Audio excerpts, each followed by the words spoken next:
Dodge 5, engaging bandit at Bulls 047 for 170 at 7,000.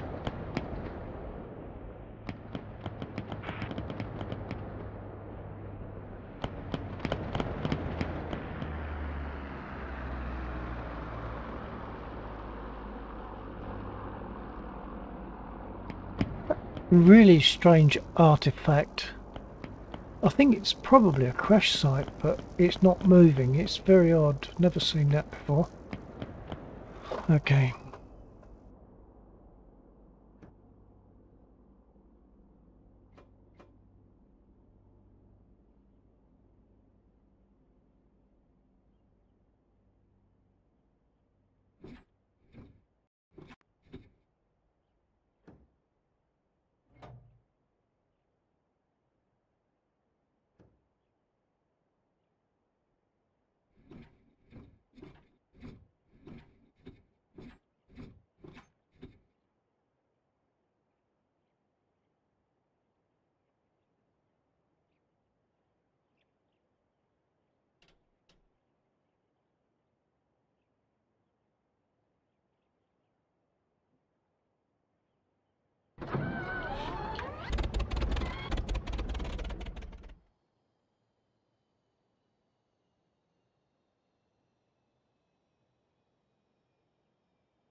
Dodge 5, engaging bandit at Bullseye 047 for 160 at 2,500.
bullseye 049 for 160 at 13,000.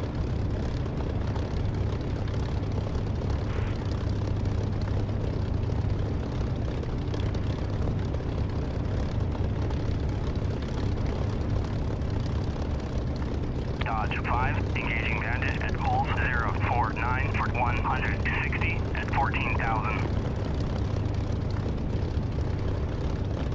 Dodge 5, engaging bandit at Bullseye 049 for 160 at 14,000.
Request repair.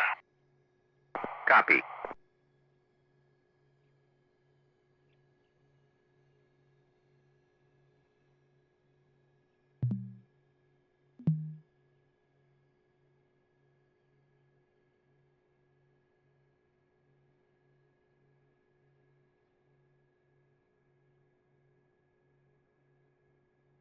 Request rearming. Unable to comply. Oh, I've obviously got a leak then. I'm not seeing a leak. That's the usual reason.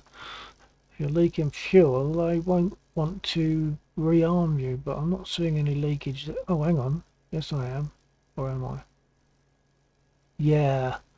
Underneath the air intake, in the shadow of the wheel, I can just see a faint white haze, and that's a slight fuel leak, I would guess.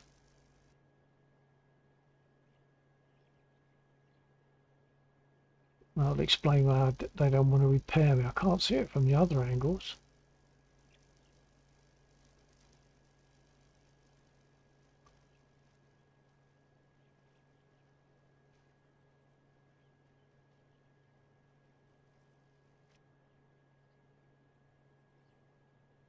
Now it's more visible. Well, once again, across the shadow of that of the right wheel, at the top of the right wheel shadow, it's just I can just about see it falling from the engine as well.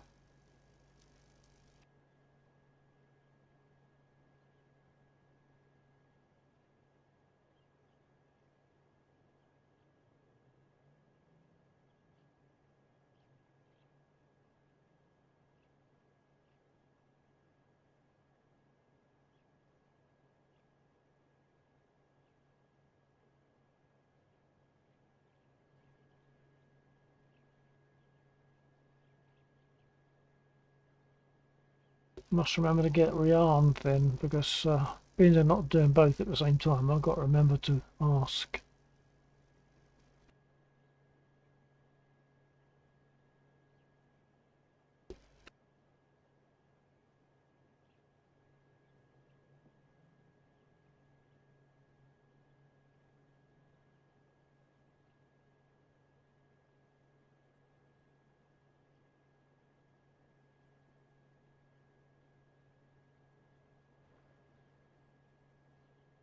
Get them repaired.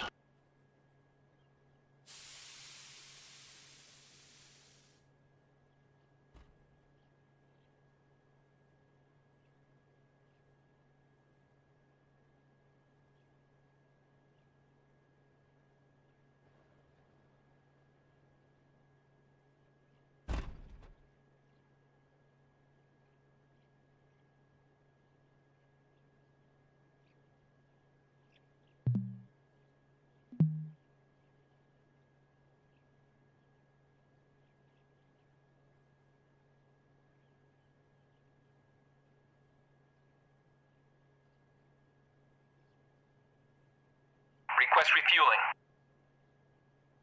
Request Copy. rearming. Copy.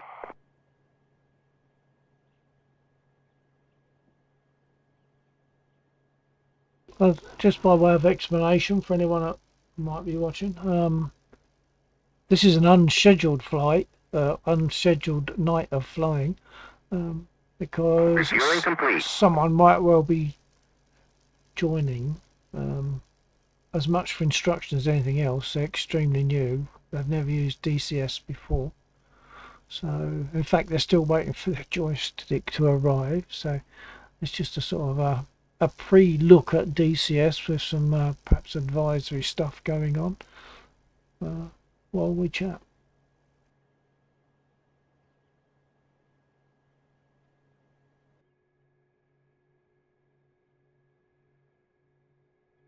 Rearming complete.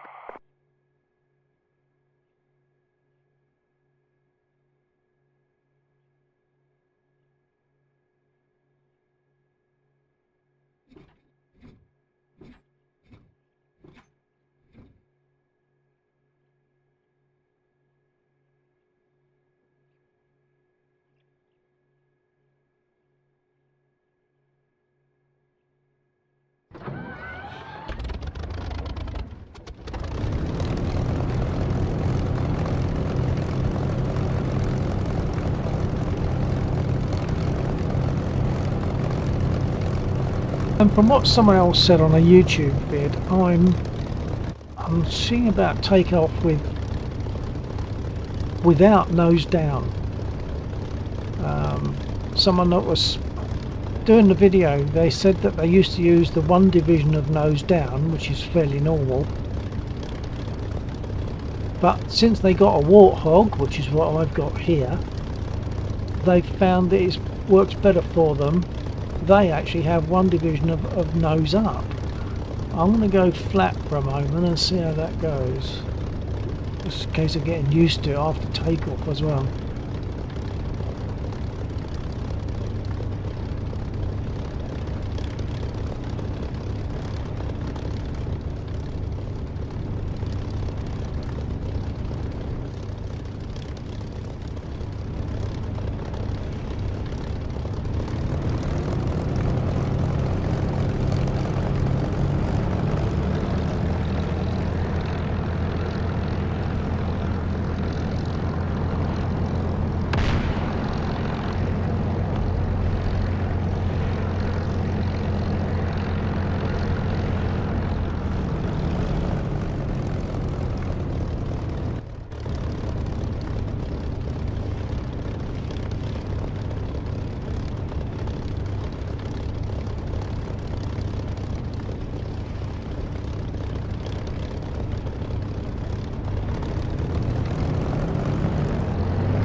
I'll go and hit the convoy, but they'll probably take me out because they are extremely dangerous.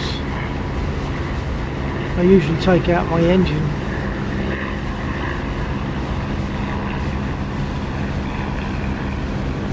And you can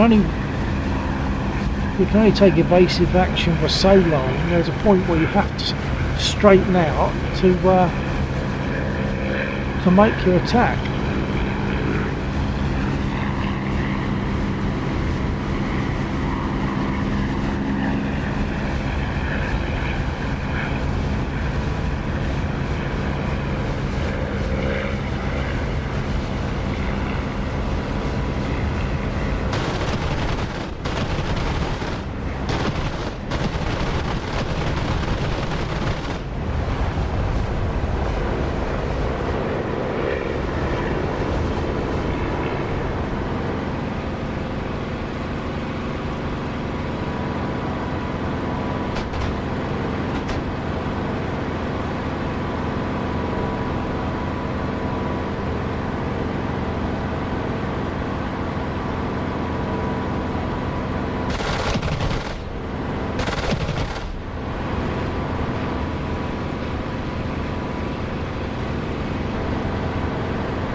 Yeah, they've hit something. The rev count was going bananas.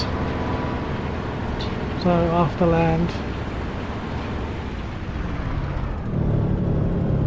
engines died. I'm on a glide in.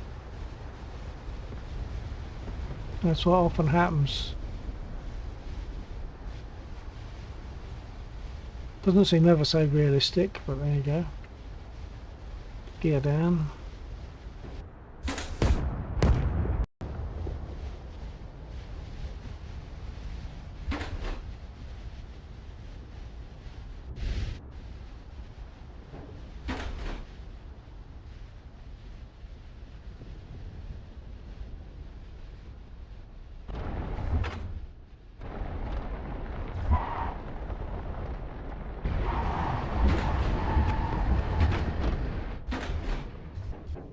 looks like they hit my gear too.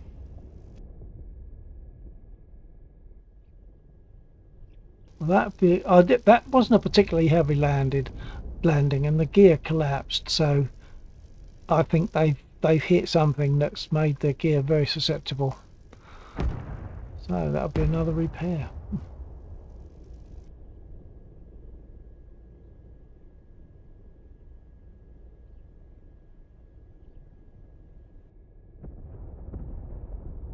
Or get another aircraft.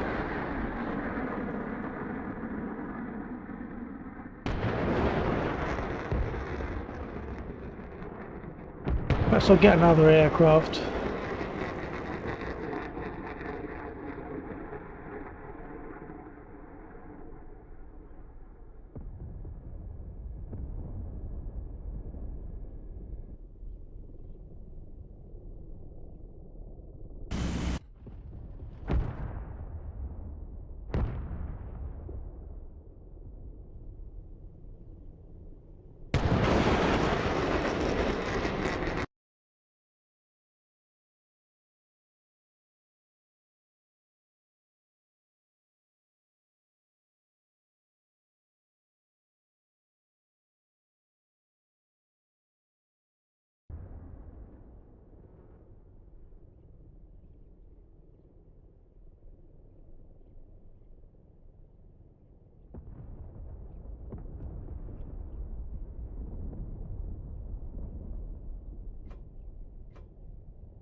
I've got to taxi and take a look at that strange artifact, which I think is supposed to be smoke. I'll have to mention that to Laxor.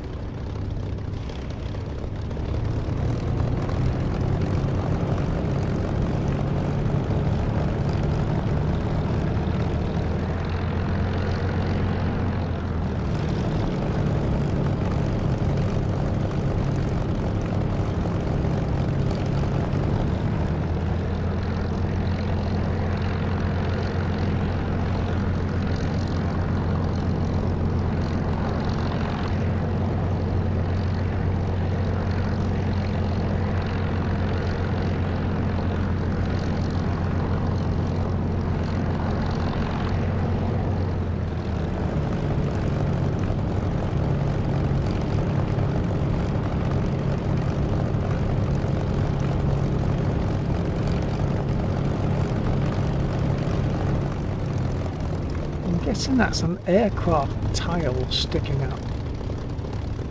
Is it a tail sticking up or a nose sticking up? I don't know what it is.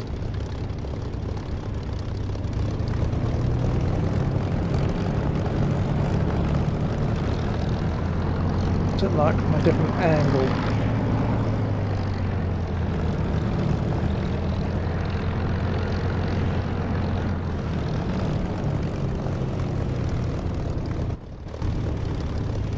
Well, it's an aircraft.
Oh, are you receiving?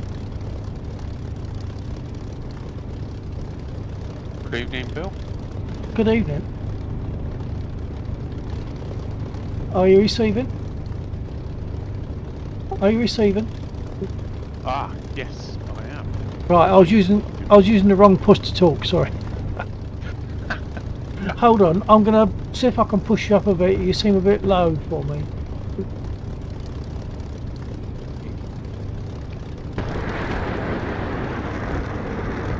And now I can't see how to do that. Not in this. No, I have to admit, it's been a while since I've. Well, I'm in terms of using Discord, I'm the opposite of Carlsberg. I'm about the worst in the world. I don't find it at all intuitive. I have to fight to work out what I want to do, where I want to go. Let me see. I just want to see if I can push your volume up. I found it. I've got you at 200. Give me a test 1, 2. Oh yeah. How about now? Yeah, that's better. Yeah, it's quite crisp as well. I like that. Yeah, no, yours is as well. I have to say. It's, That's good. That's good. So, how you doing? All right? yeah, you. Yeah, not bad. Not bad. As I say, I've had a few nice things. Well, 3 things that I could be enthusiastic about recently, which is really quite a gold mine, because I find it difficult to get enthusiasm. I really do. But there's, I think I've said there's Duxford, and then there's the seat, you know, the buzzy seat, and then getting you joining on Discord, on DCS. Brilliant. Yeah, I've been looking. I have to admit, for some time, I've been like, oh, I don't know, shall I, you know, extend the rig? I honestly believe you'll love it, because if you like flying, if you like War Thunder, this is War Thunder flying and then some. You know, it's definitely. I mean, you don't just push one button to start the engine. It's a real sim. It's really good. So what stage are you at? I'm just spinning around on my seat. I see you're not actually on the server at the moment. No. So I've literally just switched on my Xbox controller just to see if that would actually work, rather than using the keyboard, and it does, surprisingly. Oh, excellent. Within reason, because there doesn't appear to be a fire button, but I don't know if that's just because I'm in a like a pleasure flight type thing where I've picked no mission or anything like that. So I don't know if that's just because of the settings I have to have. So what I'll do is I'll try joining the server, and we can. Yeah, join the server. I mean, I don't know that it would affect it, but I mean that are you going to be in the TF-51, because that doesn't have guns. But it does now have a. I'm sure I selected the spit, but maybe I don't know. Have you bought a spit then? Well, this is going to be really bad. I'm doing the 14-day trial. No, that's great. No, it's a great thing to do. I mean, you might find. To say that's a brilliant feature. Yeah, the trial, and you can do that of any aircraft. And if you want to, 6 months later, you can do it again. Yeah, see, that's one of the things on the iRacing game, sim game. None of these are games. On the iRacing sim, you have to wait until they. I'm just trying to find the volume for the music. Oh, there we go. That's gone. I've taken all the music off mine. I don't think they played music when they were out on missions. No. I'm not a fan of. I have to say, I'm not a fan of music. I'm just doing any kind of work, to be honest, almost any game, let alone a sim. Yeah. But yeah, on the racing game, iRacing, the one I keep talking about, the only time you get to test drive a car you don't own is when they take the main server down. Right. And then they have a test server, and you can then drive cars that you don't own. And it's only at those moments, which for me are always during the working days, but it's very rare that I actually get an opportunity to try that. So you kind of go in, spend your money, and you've got the car. Whether you get it and then think, this is a bit of a. How much are the cars in that? I mean, a So- Spitfire in this is about $50. Yeah, so each car in iRacing's $14. Well, that's quite good, isn't it? And then each circuit is, I think, about 50. But you also do have a subscription that you have to pay. You never, and that's the bit. This is the bit that most people are not keen on when it comes to iRacing. You never truly own the game or any of the content, because, as I've just touched on, if their server goes down, you can't play a single thing. You can't even play single player. Right. They So you don't- haven't got like your own. No. You haven't got your own client. I'm getting No. to the use of some words like client. So you haven't got your own one of those.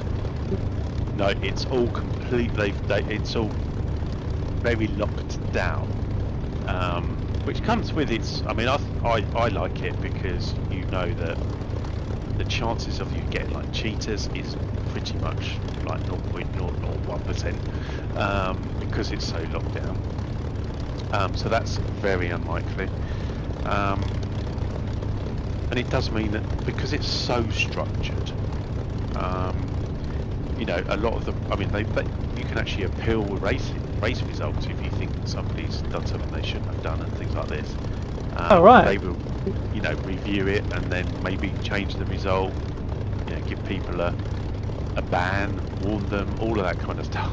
Yeah. So they do take it really seriously. Yeah. I mean, it's quite the sim itself is becoming probably more well known as well, because you've got people like Max Verstappen, who's rather good in Formula 1, who he races in the sim as well. All right. So 2 weekends ago, he in the morning before the F1 race, he was doing his 2-hour stint for his team in the Nürburgring 24 hours on the sim, and then went and drove an F1 race straight after.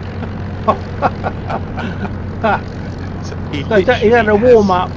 He has the sim travels with him. Yeah. Great. He takes the sim everywhere. Apparently, it's quite normal for him to be once he's out of his debriefing and all that sort of thing for the races. He's off and practicing on the sim again. Great. It Yeah, keeps your head I in mean, the it's right just- place. Just amazing that the sim is now so good that you've got Formula 1 drivers are using the same equipment that I'm effectively using, you know, to practice. I don't know, Yeah. there's many others, not just him. I mean, there's a lot of racing drivers now use it as a training tool, even if it's not perfect. But again, I mean, there's a couple of real life drivers who have YouTube channels. You know, one of them did a side by side of him driving the lap versus him in the sim driving the lap. They are just identical. His lap time was like less than a quarter of a second different. Good. And he tried to get the sim, because to give you an idea of how realistic the sim is as well, the air temperature, the amount of sunshine, all of that affects the track temperature, which then in turn affects the tyre. Yeah. You know, it all comes into play. It's It's generally, deep. It's deep, isn't it? Deep. yeah, very. You know, Yeah. it's not like your old days where you had to play Outrun in the arcades, and that was it. Just turn Yeah. left and right, and that's it. But now they're so serious. I mean, the professional sim racing teams. I mean, they have guys that literally they don't race. They do exactly what the professional engineers do, and they watch all the telemetry. Oh right. Jeez. So they are proper teams. Yeah. Yeah. I mean that's completely authentic, isn't it? Yeah. I mean, obviously, I don't have that luxury, but it is truly amazing what they have. now. Right. And it's probably only going to get more so. Although I don't know if it's got that much Amazingly, further to go. they've only this year, because they wanted to get it right, they've only this year added rain. Oh this right, particular okay. sim. Yeah. Because they didn't want to do it until they could do it right. So the water will puddle where it puddles in real life at the circuits. And again, they've only applied it to certain cars, so that again they're taking their time to apply each car's rain tyre, before they actually release it to the public. So That's and excellent. it's proper. It's proper weather in that you get a forecast, so you get a little map, a radar, but it's just that, it's a forecast. It could say there's a 80% chance of rain, and just like real life, it's the 20% that comes along and it doesn't rain. Yeah. Oh, yeah. You know, it's That's great. it's just it's just amazing. Sounds very, very deep, very, very complete. Yeah, I mean, it can rain for a few minutes and stop, or it could rain for constantly. It could have rained before you start the race, so you start on wet tyres and it dries very quickly. It's got the proper drying line, and people have proven it's a real driving line, because what they've done is they've parked in the middle of the track and let the AI drivers go round them, and then you end up with this basically a dry line that goes around the parked car. Right. Yeah. So it's not like it's a fake dry line, it's actually a genuine line that's created. Because what by you're the talking cars. what you're talking about there is not just rain in terms of like aesthetics. It's actual No. functional rain, because Yes, it will yeah. affect your tyres, and of course, for the detail you're talking about, it's not just the rain that matters. It's the track as well. The track has got to cause those puddles to form in the right places. So it's got to be slightly depressed in the right places. That's quite incredible. I mean, it's just unreal these days. I mean, and as I say, I mean, it's really difficult to kind of explain and stress to people how physical, just people below, but you just sit in the sim ring. I'm like, one day you'll have to come round and try it, because you know, when you've got to put 80 kilos of pressure on a brake pedal. Yeah. Well, and as you say, fighting the force feedback on And the then you're wheel, fighting on the the steering force wheel. feedback, and that is wrong. Yeah. I mean, I don't have it anywhere near its strongest, and it's the same with the brake pedal. Apparently, Max Verstappen has his sim brake pedal the same as his real life F1 car, which is he has to apply over 100 kilos of pressure to his sim brake pedal. Jesus. Yeah, I mean, the pedals are, well, I'm just saying in a very quiet voice how much they cost. Let's just say they cost more than the joystick, the Hot S, by Blimey. double. Yeah, blimey. That's quite something then. Listen, I could buy 3 of the joysticks. Yeah. Oh, so it's chicken feed. That means you could buy No. 2 Spitfires. That's just to give you an idea of just how. Yeah, I can tell. I mean, And- just looking at your rig, I mean, it oozes. You can tell that it's going to be an outlay, quite an outlay, but all worth it in the end. I mean, you're well into it and you're doing well. I was watching it the other night. I was watching one of your races the other night. It's great to watch. Not that I'm a racer. I mean, it's only got 2 dimensions, so for me it doesn't quite work the same way as flying does. But I could see why you're well stuck into it. Yeah, I mean, it was my nephew that was, because I used to go on the PC years ago, and then obviously, you know, having children and everything else, and not having a lot of money for a while, I then just stuck with my Xbox. But then it was obviously COVID arrived, and my nephew was like, "You should try sim racing. You should try sim racing." And of course, I said, "Okay, I know what. You get yourself your new wheel, and I'll have your old wheel off you." And then, I mean, it was like within a month, I was then buying all the stuff. I can well understand that. I mean, This is it. I've just fallen into getting this buzzy seat, you know, that I'm going to get. But I mean, for me, I don't know if it's quite the same for you, but for me, the amount of money I'm spending on the seat cover, works out to about 400 quid. To me, that's a lot of money.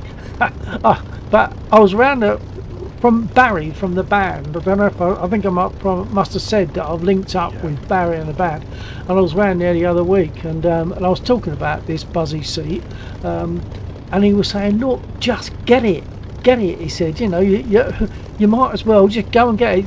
And I've realised, you know, I've saved a load of money on not having holidays, so I can do it. But he said, look, the way he saw it, he said, look, I think of £1,000 now the way I used to think of 100 quid not that long ago. Yeah. So, you know, so anyway, I thought, actually, it was that night that I came away from Barry and Rayner's, and I got back on the computer as I always do when I get back home, and it was that night I just sat and thought, oh, to hell with it. That's when it hit me. All those holidays I've not had, you know, that's a lot of money that I've not spent. To hell with it, I'll just get it. So hopefully it'll arrive. I'm crossing my fingers it'll arrive tomorrow, but in theory it's Thursday. But I know that it's in Stamford-le-Hope. That map I sent you with the aircraft, I got that wrong. It wasn't. It actually came by road from the place in Germany, from Cologne. It came by road, and it actually got into Stamford-le-Hope, I think. Yeah, got into Stamford-le-Hope early hours of this morning, and since then it's had a couple of updates, and like the last one was that they're processing it, so it's not impossible. Depends on whether they're going to deliver it from there or deliver it to a local hub near me where it comes out to me, but they might deliver it to me from there, in which case I might get it tomorrow. And then once again it's back into the setting it all up business, because that's not going to happen in 5 minutes. No. So what? Yeah. What? Oh, hang on, you're there, are you? I'm seeing someone called Player, but it hasn't got a name. Yeah, that's me. I've just realised I don't think I've changed my name in the. When you log into the server. It doesn't use your username, does it? Well, I think you get the option to change it. I don't know. Yeah, I mean, you could just go out of the server and go back in again and put, you know, and change your name. Yeah. I'm glad you got straight in anyway. That's good. Does it remember it once you've done it, changed it once? Oh yeah. Name, will it? Yeah. So, are you going to spawn in an aircraft such as a P-51? Even if you don't fly or whatever. Because if you are, I'll grab a P-51 as well. Well, I've got the Spit, so. You've actually, sorry, you said you've got the Spit, yeah. So when did you get that Spit? Was that today? Yeah, I mean, all of this I've bloody done today. I've downloaded it, ordered all the stuff. Love it. Oh, in that case, choose Mosdoc, a Spitfire in Mosdoc, and you want, if you get number 8, there's like a parking bay number 8. I'm going to leave this and come back in. Hold on. Right. Yeah. So I'm in as a spectator. Okay. So if you select, so on the So I've got blue and red coalition. yeah. So you want the top one, blue coalition. Yep. Scroll down to about 4/5 of the way down, and you'll see me. I'm going to go out and go in again. Right, you'll see me in slot number 010. If you take 018, should be next door. It might be near a big cloud of smoke. I've never seen it before. It looks like an aircraft has crashed and it's left a big static pyro of smoke. I've never seen that before, but that's probably at the parking area close to you. Oh no, hang on, it might not be. You might be right next to me. Give it a shot.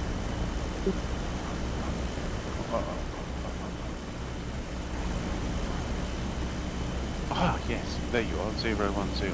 I found you. Yeah, so if you go to the next one down. To the What? That's 108.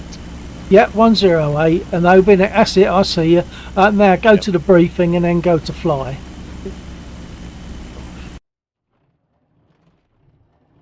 I see you. Well, I'm glad you see me. If you look to your left, you'll see me. Although well, you yeah, that's looking about is not so easy for you, I guess. not at the moment. So you also Because did you I buy Track don't even AR know. as well? No, I haven't got. You're I haven't going to got quite need that it. far yet. I But think I you're going to think. want it. Well, the thing is, I also watched a couple of videos of sim racers that had used it as well, and I was like, oh, actually, yeah, that could be the nice alternative Oh yeah. to VR, obviously. Which Yeah. isn't Well, something that that worried about is VR, but I'm not worried about VR. In fact, I think well, if I'm wearing a big thing on my eyes, and I need to look at something on the desk, like the keyboard or something, one of the yeah, you can't. you can't. So I'm very happy with Track IR. I have Track IR, which it's got a how can you put it? It's battery operated, but it's rechargeable, so I'm not tethered. So Right, basically, yep. do you know how Track IR works? I've got a rough. You've got the item that you put on obviously the monitors. Yeah, you've And got a then you've got camera that you put on the something you put on your monitor. yeah. Yeah, and then what you can have a track clip, right? And a track clip is a thing that fixes onto your baseball cap, which you'll need to wear.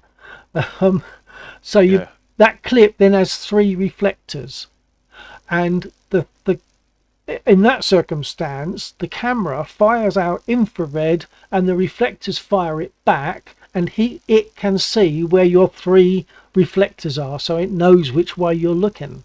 Now, what I have is Track Clip Pro, so it's not reflective clip. It's a thing that actually generates its own IR. So when you turn it on, it's putting out IR. It's not taking IR from the camera. The camera might be firing IR infrared out, but you're sending your own infrared from 3 little LEDs that are on like a fork-shaped thing on the side of your head. And you're untethered, and I think it works well. But to be honest, even the Track Clip, as opposed to Track Clip Pro, that's good. Yeah, I'm just sitting here now, and I'm thinking if I had that, I'd be able to just turn my head and Exactly, and that's what I'm doing. I'm looking at my with wingtip. with the 3 monitors as well. Yeah, I mean, the yeah, view, I'd have so much. Yeah. yeah. Um, I'm just trying to think how that'll work, because obviously, for me to look behind me, I don't turn my head for 180. I no. look at the extreme left hand edge of the screen, and then I'm looking behind me because it amplifies your head movement. So Right. Yep. with 3 screens, when you turn your head, it'll be the same. You might find it smoother than I get, because mine has to travel across 1 screen, whereas yours will travel across 3 screens for the same sort of movement. But I reckon it might be smoother for you. But yeah, I think that's probably something you're going to have to think about anyway. There are other cheaper options, but not sure how well they work. Paul's got head tracking, but it's not Track IR. Oh yeah, that's something that perhaps when we all get together, you could ask him about that. It's a cheaper version, I think, and he might have had a little bit of issue to start with, but he uses it with that particular issue at the moment, I think. Do you want to start the engine just for the hell of it? I found it now. What have you found? My D-pad or my controller is the look around. I can see you now. Oh, to spin around. Right, Yeah. okay. That's excellent. In fact, if you Yes. zoom in, can you zoom in on me? You'll find that I'm looking in your direction. That. If you can zoom in. Yeah, I don't. I can see you're looking my way. Now you're looking to front. Now you're looking my way. Yeah, I found the quick way of looking back front. Anyway, that's. Yeah. That's one bonus. I don't actually know how Oh, to start the engine with the Xbox controller. well, it's all you do it with click. Oh yeah, of course you haven't got a mouse, have you? Yeah, no, I've still got my mouse. Oh, okay. Well, it's all done by mouse then, pretty Ah, much. So, shall we just have a little look, just for the hell of it, just so that we can say we've had a go at starting a spit? yeah, yeah. Okay, right. Can you move your joystick to the left a bit, out the way, out of line of sight?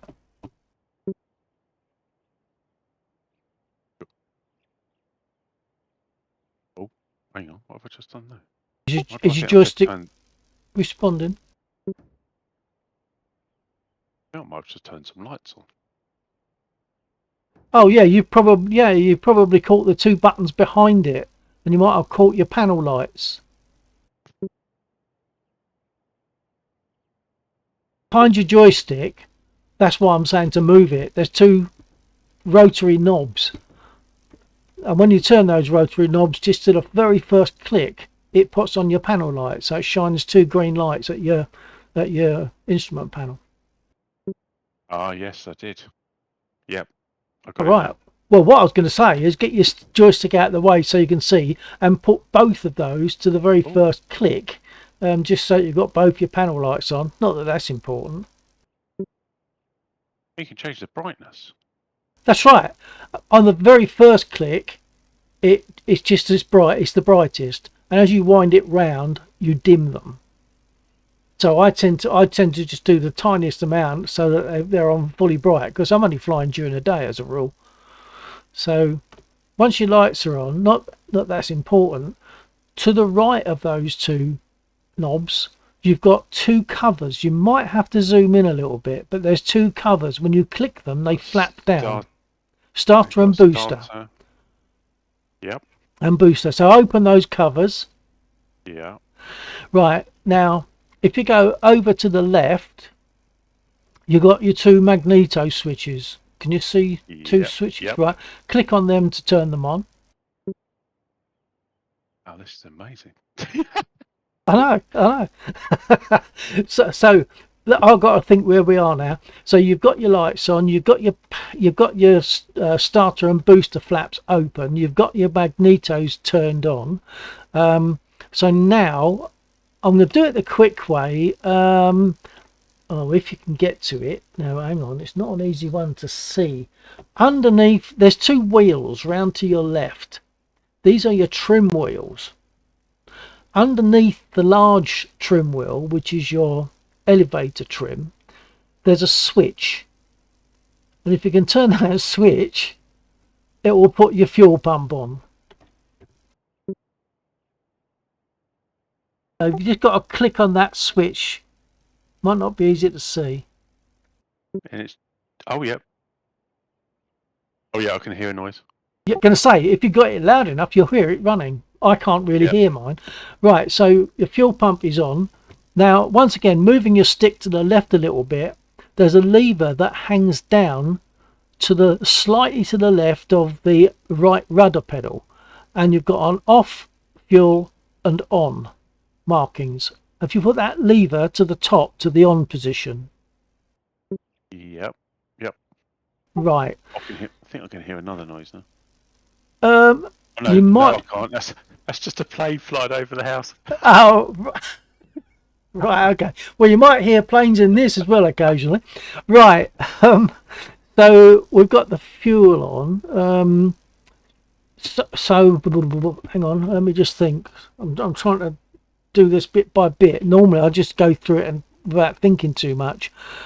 So let's think. We got magnetos, we got fuel turned on. So we need, magnetos are fuel. So we now need to prime the engine. And to prime the engine, there to the right, have you got them? You have got the fuel on, haven't you? Yep. Right. To the right of the right rudder pedal, there's a brass knob. Now, I don't know how you're going to do this. Oh, you've got your mouse, haven't you? Yep. Right. Using your mouse wheel, it should work. Wind anti-clockwise that knob to unlock it. Yep. Now press it 5 times. It will come out and go in 5 times. That's priming the engine. Right, I'm sure that was 5. Okay, it's probably not that important. And now what we're supposed to do is relock it. So with your mouse wheel, lock the primer in position. Yep. Okay, well, we should now be ready to start. Now, this is an awkward bit. I don't know how you're going to do this. What we got to do is press those 2 buttons, the starter and the booster, at the same time. I don't know if you have facility to do that. That's the problem at the moment. Because you're not. Oh, hang on. You got keyboard as well? Yeah. Yeah. Oh, your keyboard is still in. It seems like it doesn't care which one of the controls you use. Okay. Okay. Which is it's quite handy. It's a bit like iRacing. If you happen to suddenly want to use a keyboard, you could. Yeah. All right. Well, what you're going to want to do and how you do it, you're going to know better than me. You want to push the booster and the starter buttons, not yet, but push the booster and starter buttons at the same time. That will cause the engine to start turning over and it will start to catch. When it starts to catch and it's starting to run, over on the left, you've got a lever. If you hover over it, to the left of the throttle, you've got a lever that's the, hang on, let me hover over and see exactly what it says, mixture control. Yep. Once the engine is starting to catch, you'll flick that lever forward by clicking it, and then the engine will be running. But before you actually start to run the engine, crack the throttle, if you can gauge it, about 1 inch, which is roughly the thickness of the bottom of that lever. But before we do any of that, what you need to do is make sure your brake is on. Now your brake is that lever that's in the center of the joystick. Know the one? I'm sure I just came across that a moment. Wheel brakes. Yeah, you want to put that on, and if it will stay on, that's great. If not, you've got to hold it on. But also, well, if it will stay on, if it stays in place, then you know the brake's on. Otherwise, when you let go, it'll fly back like a bike brake. Is it staying in place? No. Oh no, hang on. I can use the wheel. Yeah, I'm using my mouse wheel. Oh, okay. So you can wind the wheel until the brake is fully on and then it stays there? Is that what you mean? And then, it's staying there, yeah. Okay. Right. But the other thing you also need to do, and I don't know how you're going to do this once again. Oh, you could just click on it with your mouse. Immediately below the handle for the throttle, I assume your throttle is moving.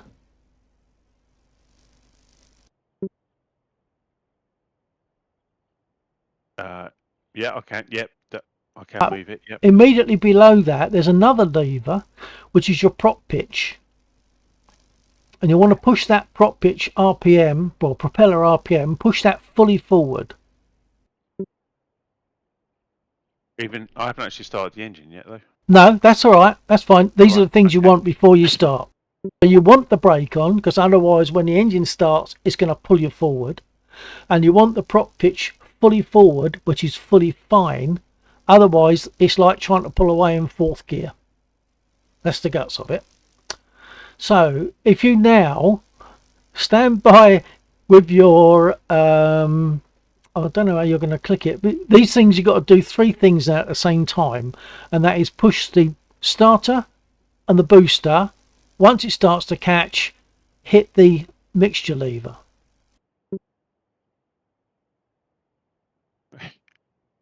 I've got to find the starter yet. Those 2 ones that you uncovered with the covers, booster and starter. Oh, right there, right. You got to press both of those at the same time. So what I do is I've mapped mine. I don't know what they are by default. I've mapped mine to the the delete and end keys on the keyboard, so that when I press the delete and end keys, that's pushing in those 2 buttons, and then once it catches, I can flick that mixture lever forward.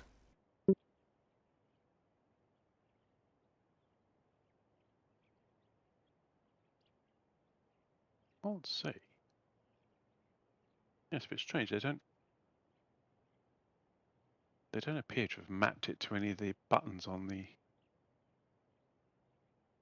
It's not mapped. Xbox What? controller. The No. booster. Try doing what I do. What? So you're on the controls section, are you now? Have a adjust control. Adjust controls. Make sure you got Spitfire selected, which I think it should default to that Engine anyway. controls. Booster coil button press is delete. Okay, and what's the starter? Starter.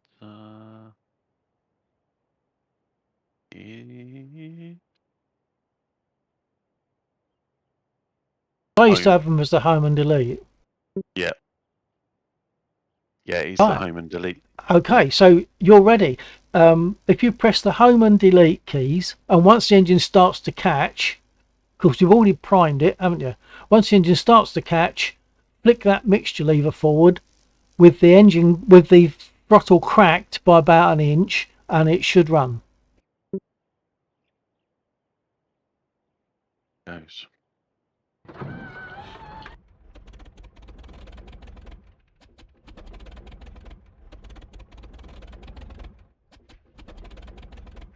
Throttle forward. Is your mixture forward?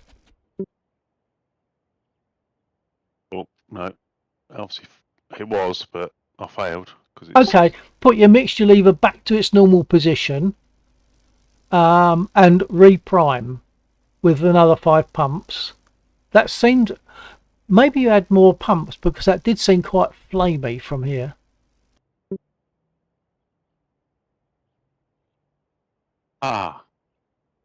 I didn't realise that. Right, my pumps might have actually been a bit short. Oh, okay. Yeah, yeah. It comes right you had out. to keep your finger on the button, yeah, to make Yeah, it come, yeah, yeah. Give it another shot right then. out. So that might have.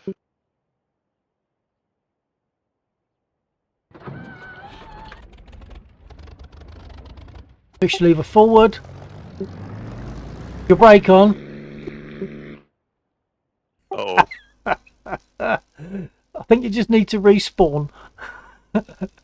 So that was, or what was happening was that your throttle was obviously too far forward. It's tried to pull you forward, but your brakes are on, so it's just made your nose over. Certainly not the first time anyone's ever done that. So if you respawn? right, if you hit your escape key, and then Yep. then you can select you can choose select role. And when you select roll, click to anything else, one of the other Spitfires, and then click back to the one that you want. Yep, okay. That's it, I see you there. So now all you got to do is remember what you did before. Yeah. Okay, How much of this is what I got to remember? Let's have a go. Do you want me to talk through? Basically, what you have to remember, the first 2 things to do, first as priorities, put your brake on, pitch fully fine. First thing you have to do those. Sorry, I'm using push to talk. If I fall off, apologies. So you've got to put your brake on, otherwise you'll end up on the grass on the other side, and probably crash once again. So brake and prop pitch. So you don't even have to worry about your panel lights. That's up to you. Then open up your covers for your start and your boost. Yep. Turn on your fuel cock, which is the one below those. Turn on your fuel pump. Remember, that's underneath your big wheel.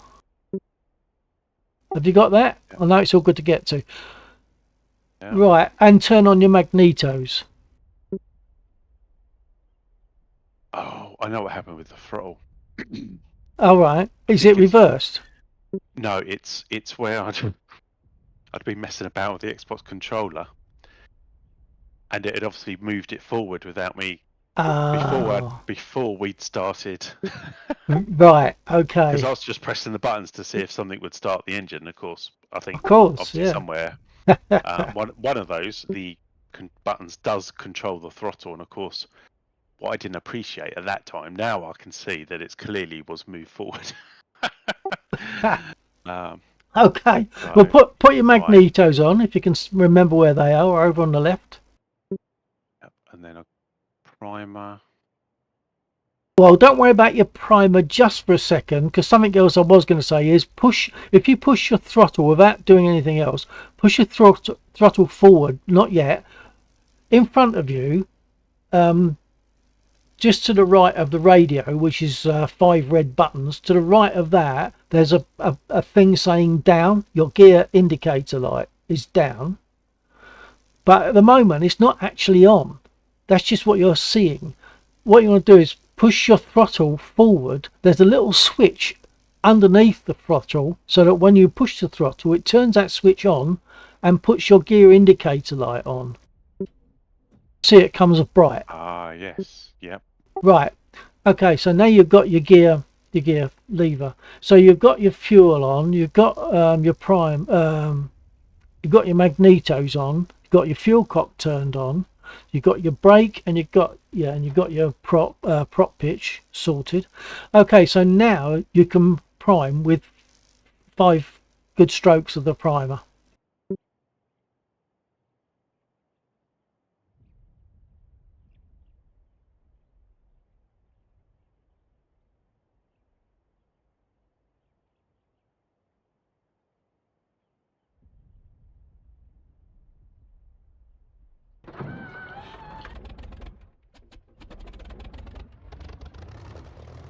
That's it. Throttle back. Throttle right back for now. Okay, you're running. You're ahead of me. Right. There's a few more things that we'd want to do before we taxi and stuff, but Do I pull that's the air, the mixture one back now? no, that one stays forward. That stays forward. Okay. Yeah, you can just bring your revs up a little bit. So on the instrument panel, there's the RPM gauge is top right. Ah, yes, yes. So if you put that up to about 1100, say, so fractionally off the normal, that'll help prevent the plugs from fouling up. Because if you just leave the aircraft sitting there running, ticking over, eventually it'll all foul up anyway. So it's got that built into it. Oh, steady, steady. Yeah, no, it's the Xbox controller immediately pushes the throttle forward. Ah, right. It's not actually working in analog. So although it is an analog, let's see what it's doing. All right, now it's stationary. I'm just playing around with the throttle again because for some reason it. Yeah, I know. I kind of get why they've done what they've done, but yeah, I'd probably change that. I'm not going to worry too much now, but yeah, No. now I know what's happening. Well, this is good. We've made some headway. Probably be able to get in now and go through all that and just start up without me talking. The main things to remember are brake and prop pitch, and then to start you must have fuel and you must have magnetos and you must prime.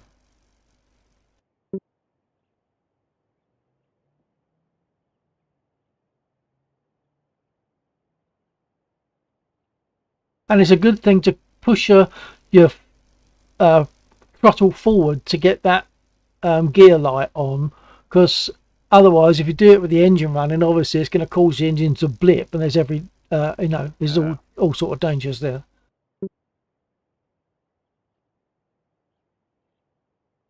I'm going to start up and just sort of pull alongside ish.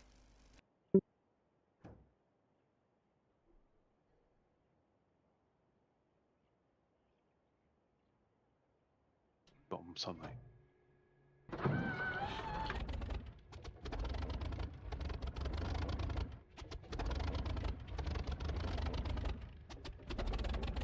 Yeah, no, I must have forgotten something. Did you prime it? Yeah, I did prime. And your fuel pump is on? One that's below the... Yeah, below the elevator trim.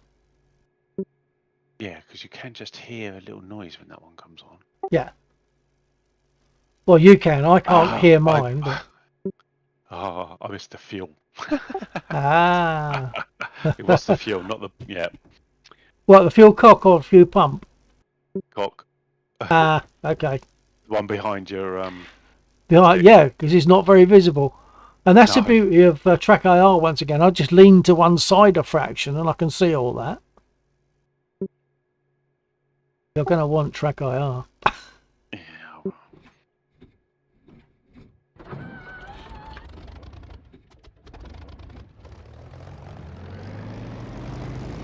Well, no brakes. You haven't got any brakes. Don't brake though. Throttle right back and let her roll. Throttle right back and let her roll. If you brake, you'll nose over. Now, looks like you might be getting into some taxi practice. Yeah, I do think it is going to be awkward with this Xbox controller. Yeah, I'm sure it is. Once you've got it set up with rudder pedals and Yes. all that sort of stuff, and your stick, it'll be way different. It's just goes straight to 50% throttle. Oh dear. Doesn't let me. Oh, that's a shame. There's no sort of gradual. Yeah.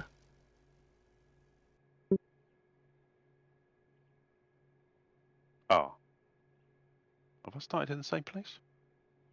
Oh, nearly. You might be a bit further away. I think you're probably yeah, I in think yeah. 107 or something. That's all right. I'll come and see you. I am going to have a quick look at those controls and just see if there is.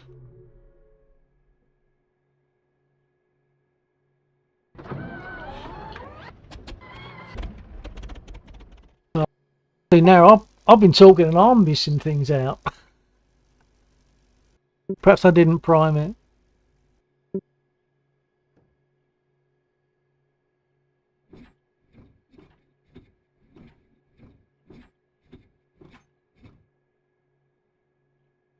It's also possible that I did prime it more than once, therefore I've kind of flooded it.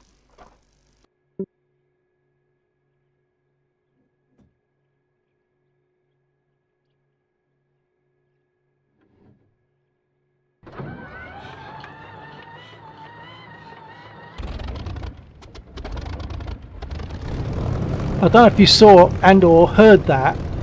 It wasn't going to start, and that's because I double primed it, so it was like a bit flooded.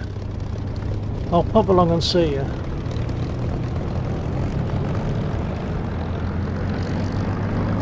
And taxiing, you'll find a bit of a nightmare to start with. But once you got set up with your stick, with your Warthog, find it much better.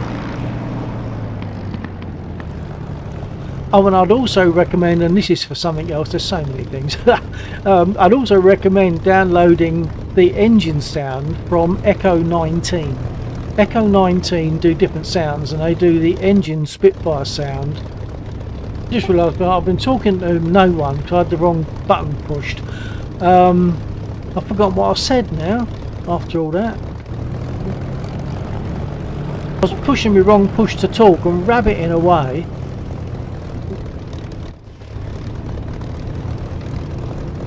Yeah, I did. One of the things I said was I recommend that you go to Echo 19.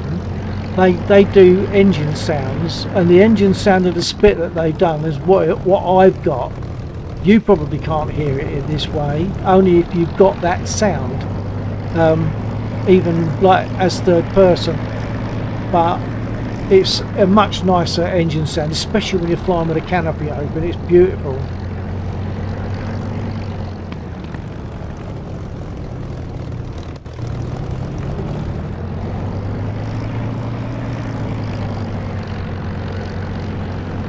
Yeah, what I was also saying was that taxiing you'll probably find a nightmare to start with.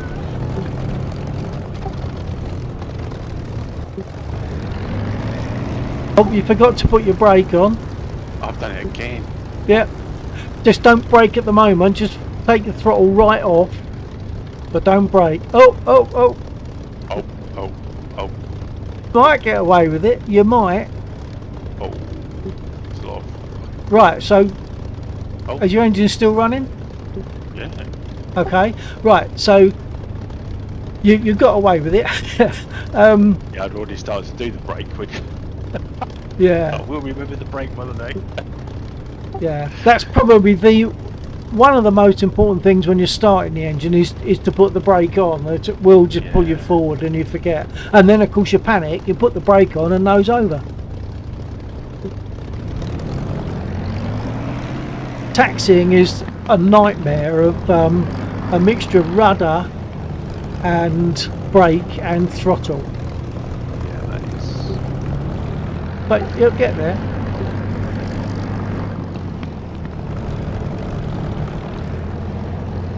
Incidentally, if you had an A10 at the moment, if you're flying an A10 and you come on the grass, you won't get off. It's heavy enough that it'll just dig in and you can't move.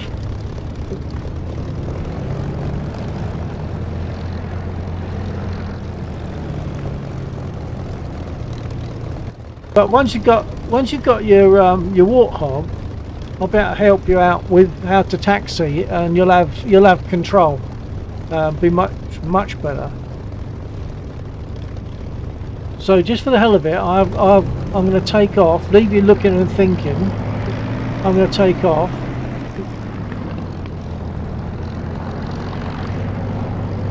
So I can't remember how much I've said about taxiing in this, but Oh, look at that, the grassy baboons as you go through it. I didn't know. oh yeah.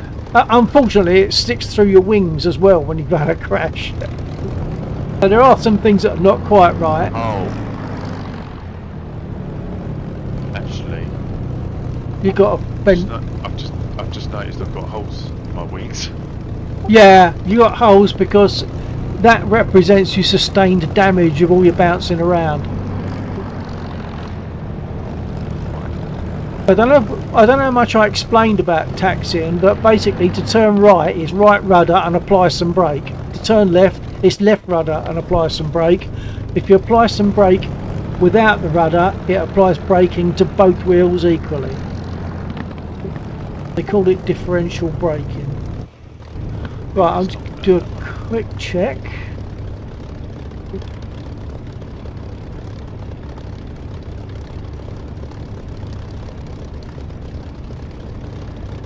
Do a quick check. I'll take off, and I'll have to christen you with a buzz by.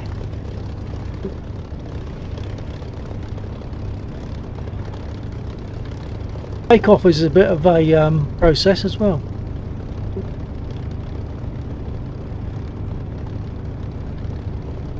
Oh, a bit heavy on the throttle, methinks.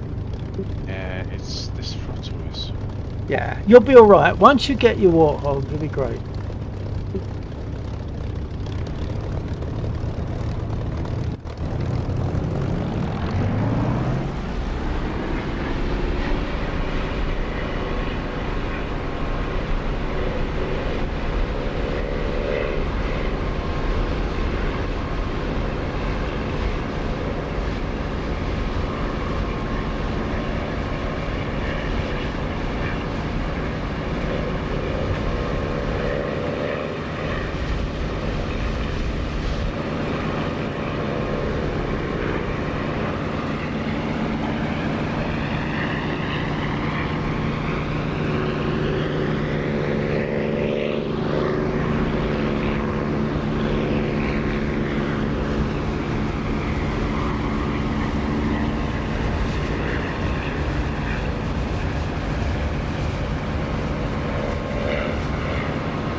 I couldn't see you.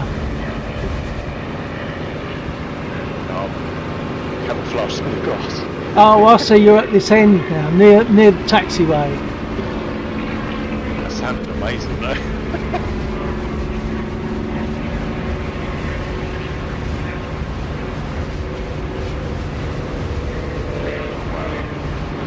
That was a gentle buzz. We We get low and fast for our buzzes normally, and it's really good fun.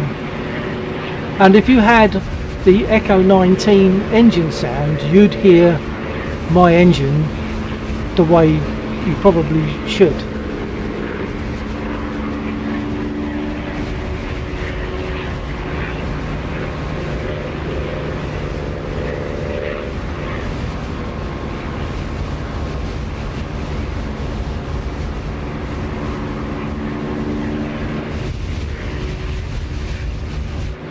When you fly, you've got the canopy open, you can hear the wind noise and everything as you'd expect to.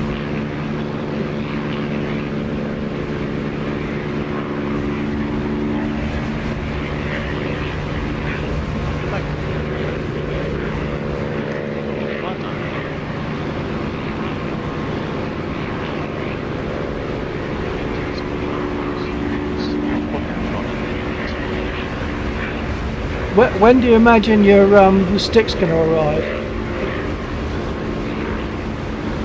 I'm hoping in the next couple of days, to be honest.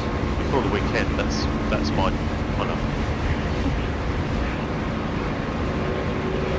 Yeah, hopefully. Even if I can't obviously connect it all up to the Simring brackets, I've got a little table that sits next to my left-hand side that I can put onto. And then of course I've got my stand where my mouse sits on the right hand side, so I should at least be able to use it. Yeah, hopefully.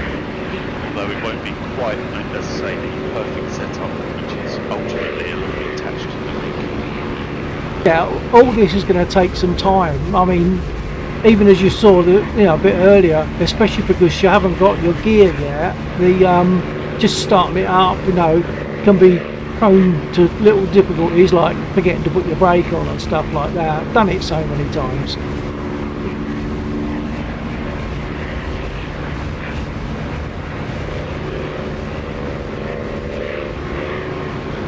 If you want to close your canopy, you have to, or you might not find it so easy. I wouldn't worry about that for a minute. You only want to close your canopy when you're in the air.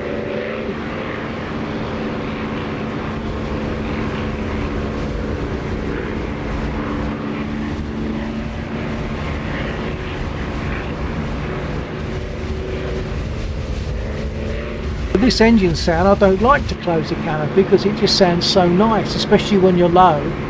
And when you come into land, you get like an increase in volume, which you would do because you're getting engine noises being reflected back at you from the runway. Look out, here I come again.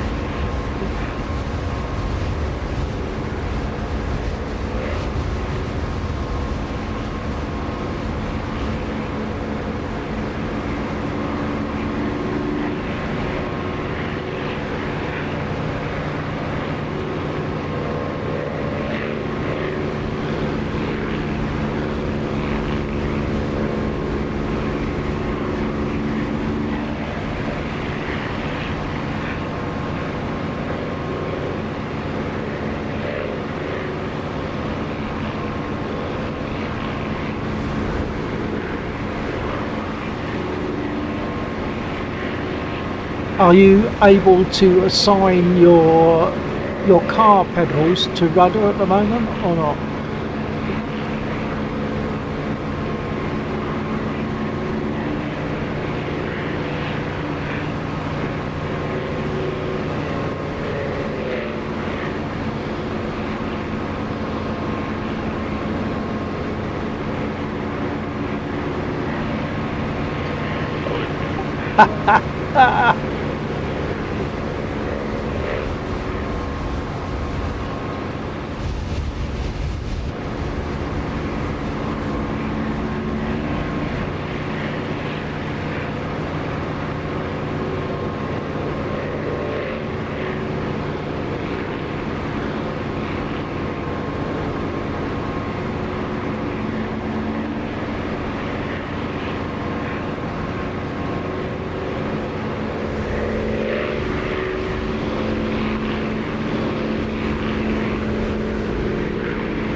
I'll go for landing, I think.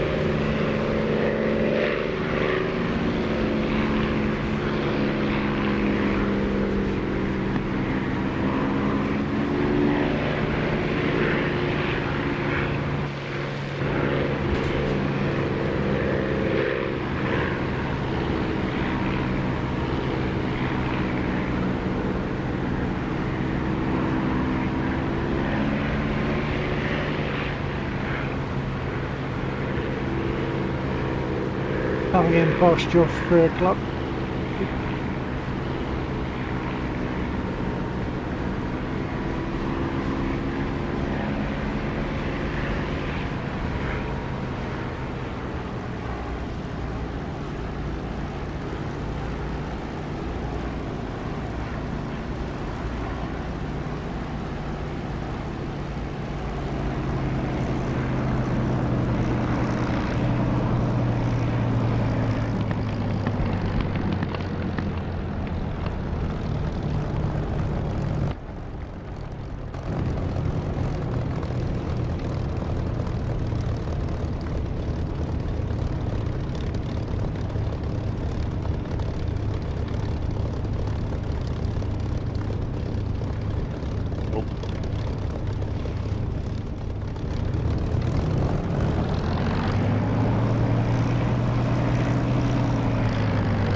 I think in the settings, actually, see if I've got it switched on, there's definitely a simplified controls option.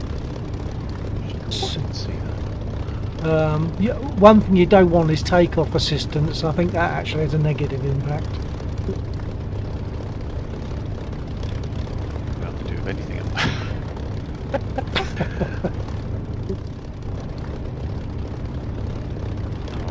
That's a bit of a worry. I've already got simplified flight model on. Well, no, bear in mind the Spitfire on the ground is a bitch. Okay? Especially when you're fighting with the fact that you haven't got the controls that you would have when you get your Warthog, and you know, some kind. I can't remember. Did you say have you got rudder pedals in action at the moment? No, no. That'll make a big difference, I think, to your taxiing.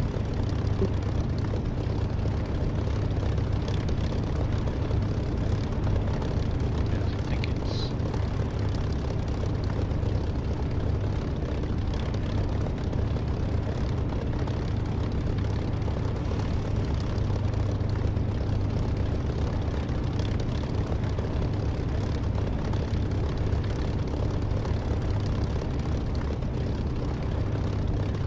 Work out at the moment is treating my limb link. Is that because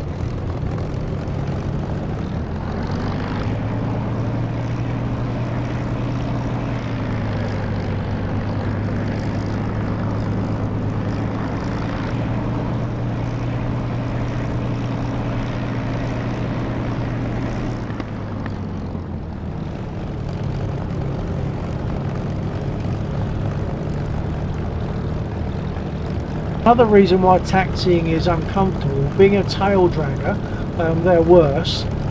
But you have to remember, I don't know if you've driven boats very often, but when you drive a boat, when it starts to turn, you've got to stop making that turn because it will carry on trying to turn further when you take the turn off. So you're constantly like compensating for the fact that it wants to carry on doing what you just told it to do.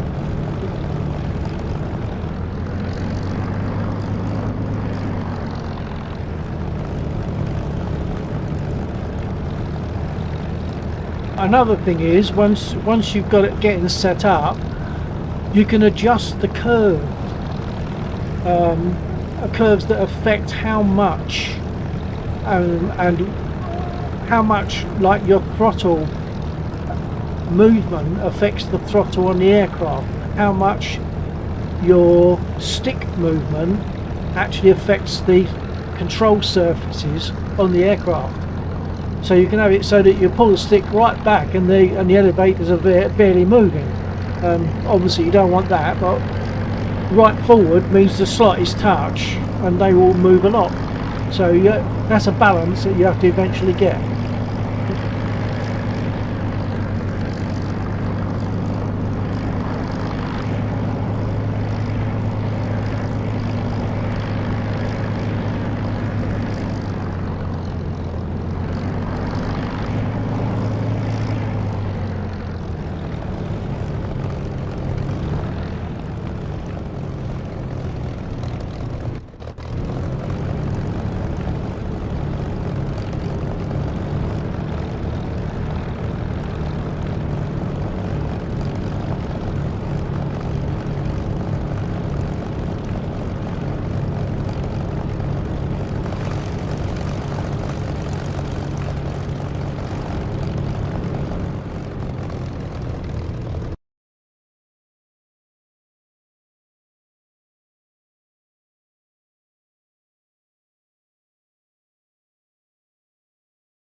Right, whilst you're at the server, I'll go and take what we refer to as a quick comfort break, and I'll be back very soon.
Okay, I'm back. Pour myself a beer now.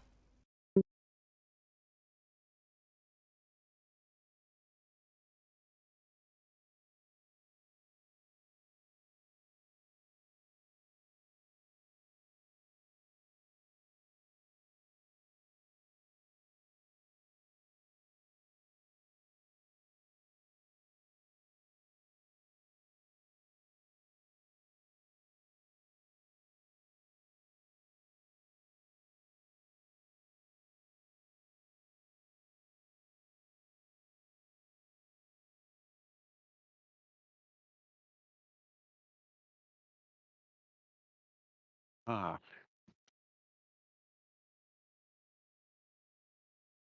Was that a good or a bad one? well, that was no. It was just, I've just realised I can set that server as a favourite. Oh yeah. Just to make it. I mean, it's just little things. I mean, I am, obviously, literally starting from.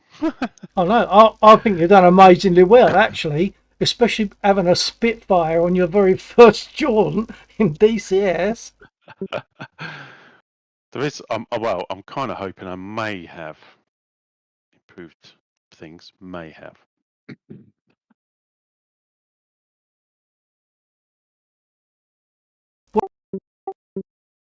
Sorry, what things have you managed to change? Well, I'm hoping I have got rudder now, and I'm hoping I've changed the throttle. I'm just going to have a look at the throttle on Okay. screen before I Well, if you start want the to engine. if you want to check your surfaces, if you push F2, it takes you out of the aircraft, and then F1 puts you back in the aircraft. No, the throttle's still not doing as I'd like. Ah, No, it's just immediately at. Yeah, I'm not doing anything. It's at 50%. That's the bit I need to.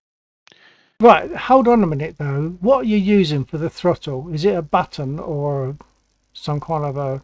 It's an analog stick, which I Okay. would expect to have if it's for this. Ideally, I want to. Yeah, I don't know if I can actually achieve that because the stick goes back and forward, but when you're not touching it, it sits in the middle. Yeah, yeah. So for So the obviously, I, throttle, that's awkward, isn't it? yeah, Yeah, yeah. yeah. I wonder if there's something else you could do. I don't know. That's yeah. That's awkward. So obviously, on your stick, you'll pull your throttle back, and it will go right back, and that's it. Yep, yeah. I think I'm going to be as impatient to get your stick as you are.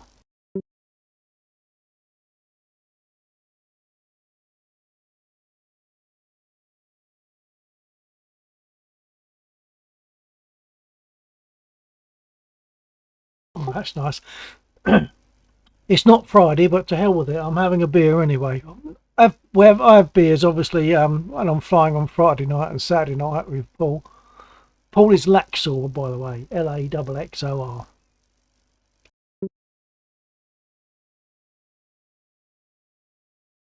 Yes, I think. Oh, I've seen that on your videos actually a couple of Yeah, times. yeah, you probably have, yeah. Yeah, probably War Thunder, but yeah, I forgot that. So you probably saw a number of those.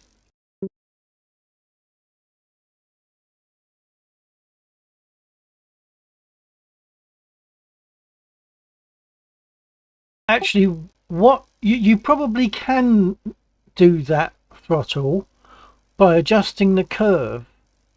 You can set it so that um, it only responds from that middle to the top. Do you know what I mean? So that middle position to maximum position, you won't have a lot of movement, obviously, but you'll still have a minimum and a maximum. At the moment, you've got kind of a minimum, a halfway, and a maximum, and it always ends up in the halfway.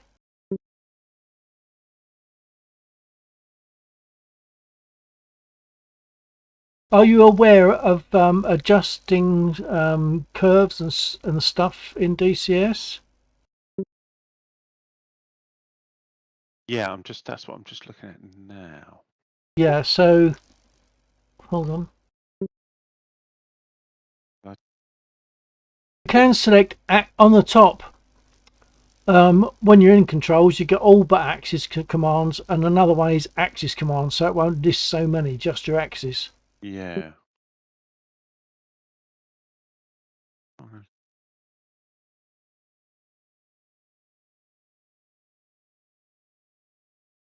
Right, axis tune. Now let me see if I can see how you would do this if you haven't got it already.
I can't actually see a way of doing it.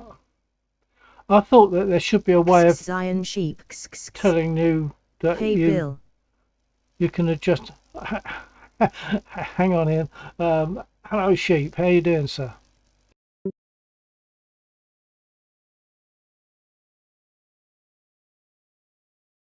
I got Iron Sheep on my stream. I forgot to tell you I was streaming, didn't I? Oh dear. It's all part of it, Uh, mate. It's all part of it.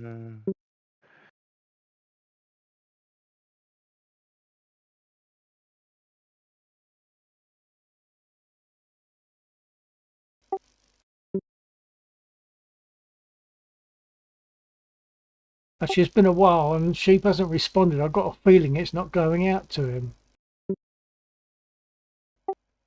No, I don't think it is going out to him.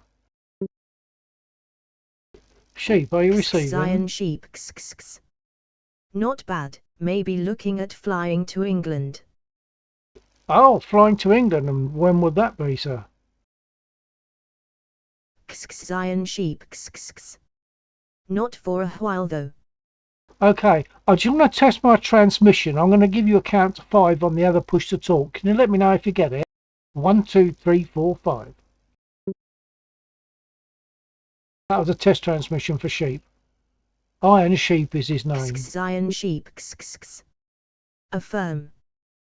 Oh, we got McCann. Well, that's good. I didn't think he was going to get that. Okay, well, that's fine. That's great then.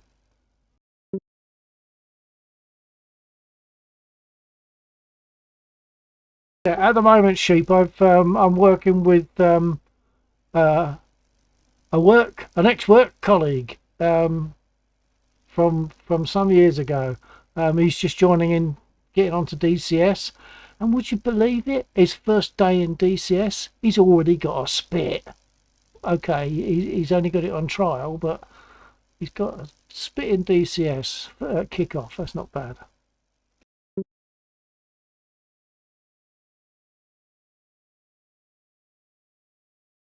Zion sheep. If I take a while to respond is because of my typing skills. Sheep says if I take a while to respond, it's because of my typing skills. Well, I can certainly relate to that, sir.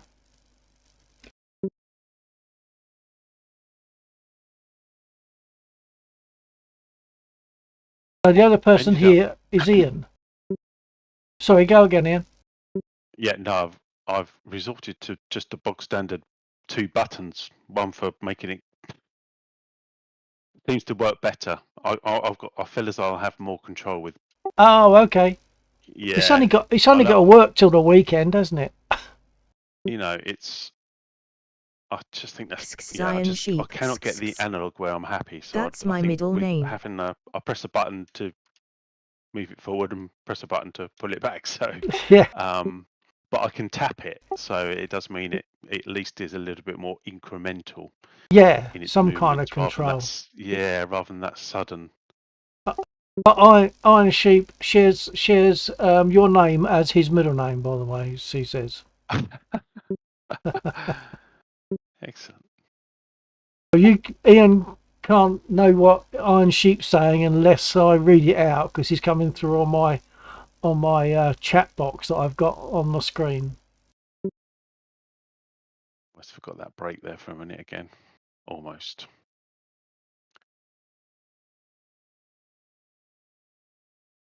I'll get rid of my control window now because can't do what I thought you were going to be able to do. Explosions, that could be bombers. Oh. Bombers come over and they occasionally release weaponry on us. And of course you'll hear other explosions from the ground units shooting at my other hand stuff. open putting in a panel light in my garage yesterday on the mounting plate. Ah, and is that why your typing skills are impeded?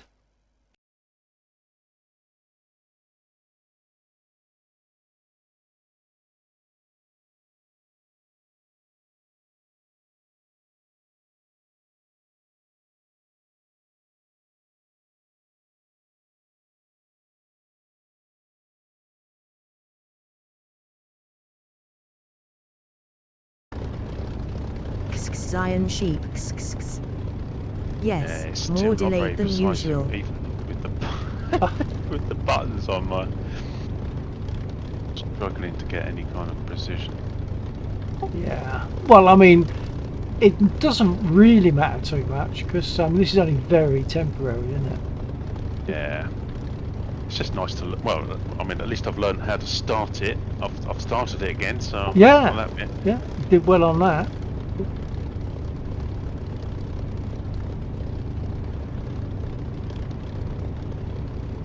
There's a lot less for start up on a Spitfire than some of the others. I mean, an A10 is a more protracted start, but it's much easier. It's a doddle to take off the A10, and it's a beast. You wouldn't want to be on the wrong end of an A10. It's a beast. And it's not supersonic, but it's a good fun aircraft. I'm still grass tracking. Okay. I can see you. Zion sheep. I still remember the startup checklist for the Spit. Well, that's jolly good. Will we see you back in here at some time, Sheep, or was it just causing you too much issue?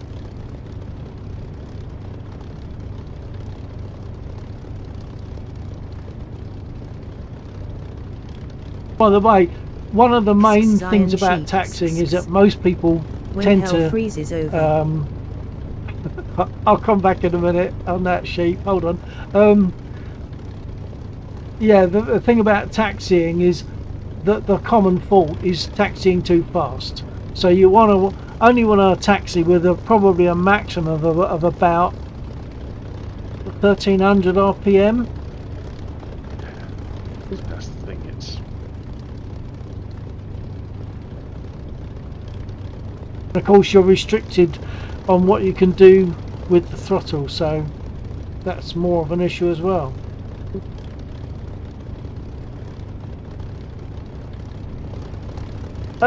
Yeah, so when hell freezes over, okay, so you're not awfully keen on getting back into DCS then. This is very impromptu, by the way, this flying tonight. Zion sheep. No. Yeah, we're doing it tonight because Ian, that's here with us, he does a lot of sim racing. He's got a lovely rig, and he's been thinking of DCS for a while. We were talking about it, and within a day, he's got DCS and bought the Spit. He just needs track IR now. He can probably use his rudder pedals in the car.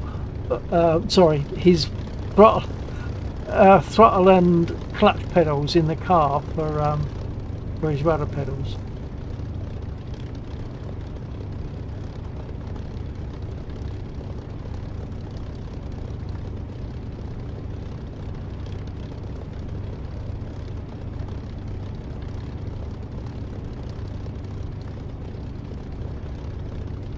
I can't remember, Ian, did you say if you've got your rudder pedals linked in now?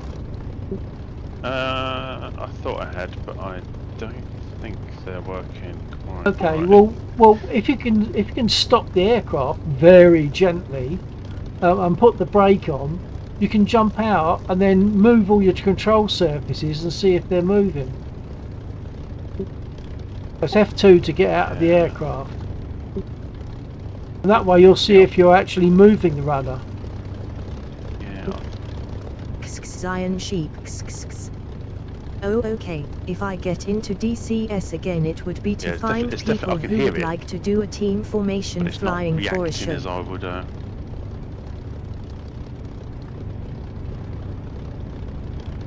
No, and once again, that's possibly because of the kind of controls that you're using. These things are not going to happen overnight. You know, it will take a while to get set up.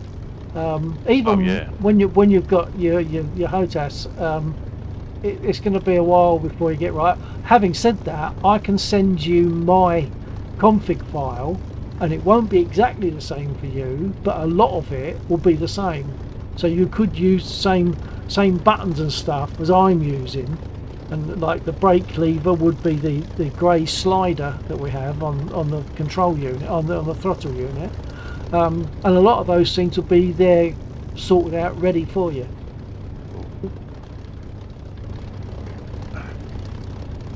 Formation flying, that's what I'm hoping to get Ian doing, but not quite yet. He's still waiting for his warthog to arrive. Zion sheep. Have you looked into authenticate sticks? No sir, I've not looked into any other sticks because I'm quite comfy with this one. The only thing I've done recently is I've bought, and it hasn't arrived yet, probably tomorrow or the day after, something called a U-Shake 6. Do you know what that is?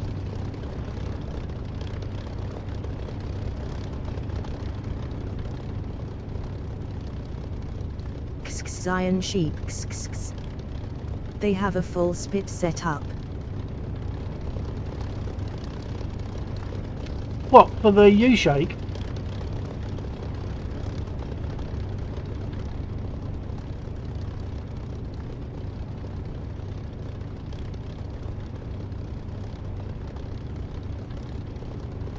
Zion sheep. No. Authenticate. Oh, sorry, right. Okay, so yeah, shows how much I know about authenticate, doesn't it? No, I probably wouldn't go for that. But if this was a sim station only, then I would. But it's not. It's my PC unit. It's my desktop. It's not a sim cockpit.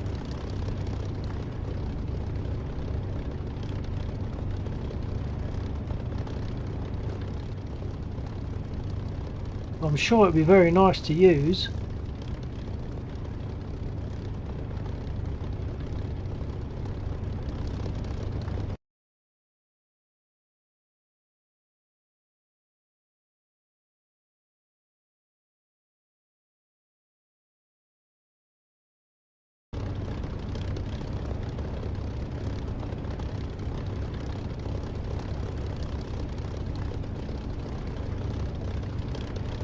Zion sheep.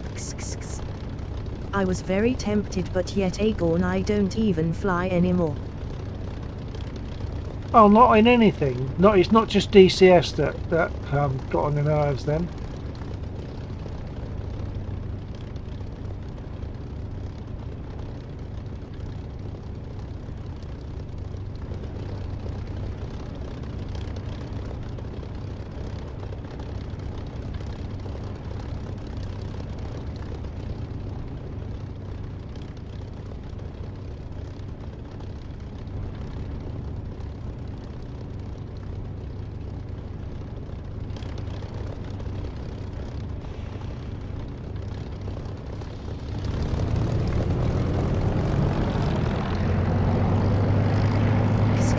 sheep. My new PC that I spent a lot of money on is sitting in my car collecting dust. Oh dear, is that because you've still got issues getting it run right? Just as a PC for getting flight sims?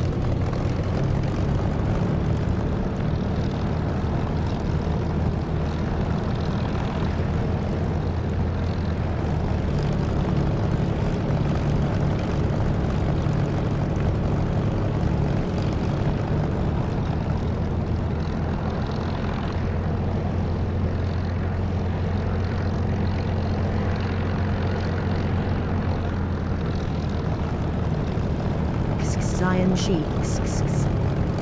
Yeah, just gave up and really haven't had the ambition to play any games. Oh, that's sad, but I do understand. For a long time, as you might imagine, I've had a lot of trouble trying to work up enthusiasm for anything.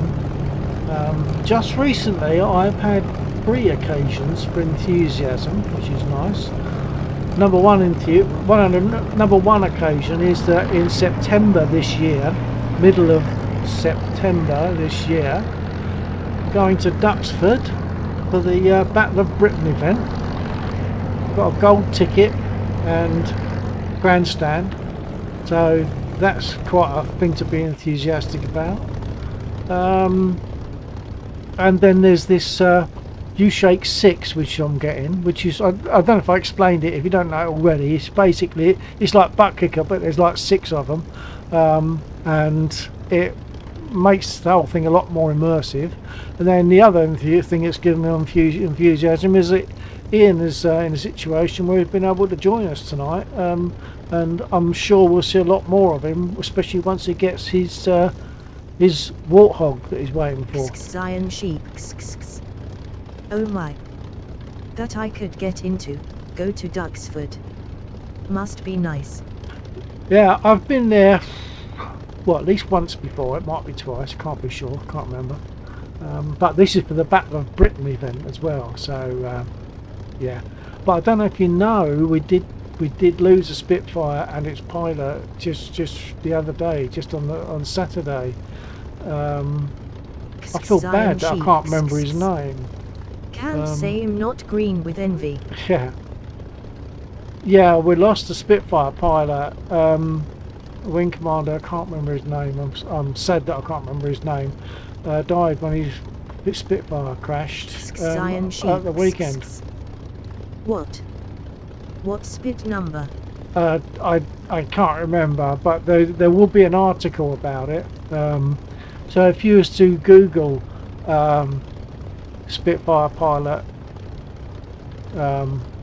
dies, and you'll find that it was on Saturday just gone, and that'll tell you more about it.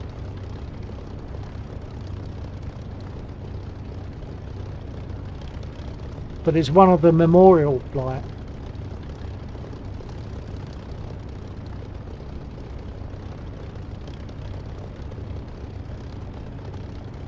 Because I was going to fly that night, that was on a Sunday that I learned about it, and I was going to fly to try a few things, and when I heard about that, to be honest, it sort of put me on a bit of a low. I didn't want to fly anymore.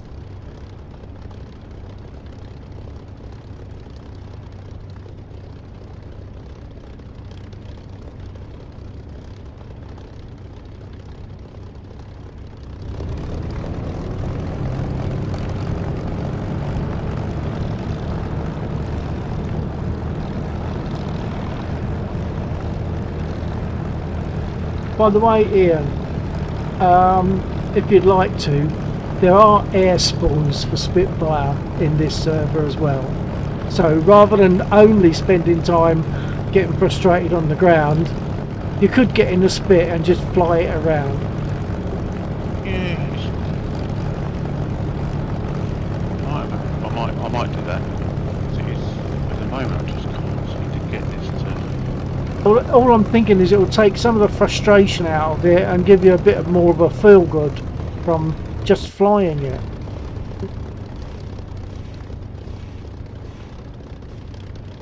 I still think it's something I'm missing, if you know what I mean, rather than with the rudders at the moment.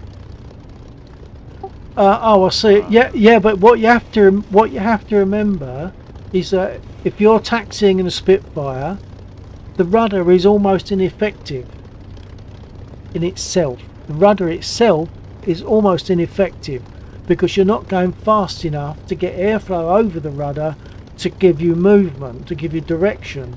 So that's why you have to use the brake and the rudder. So you're using the rudder pedal position to tell the brake where to put the braking. But although it's moving the rudder, until you're got enough speed, it's not going to actually do much at all. So that's something to bear in mind. I should have pointed that out.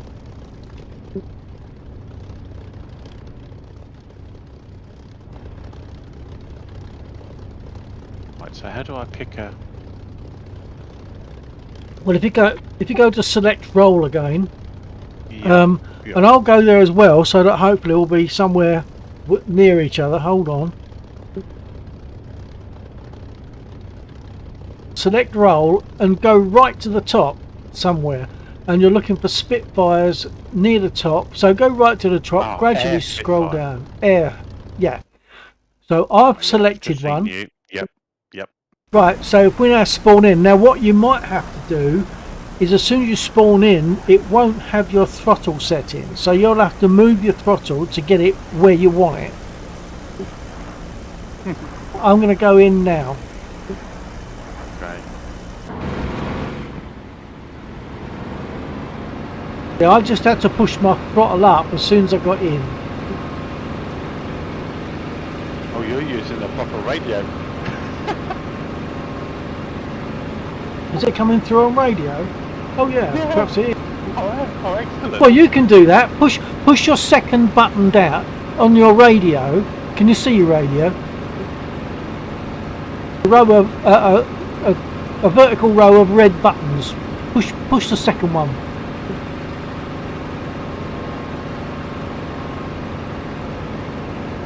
And then we actually wouldn't need this call.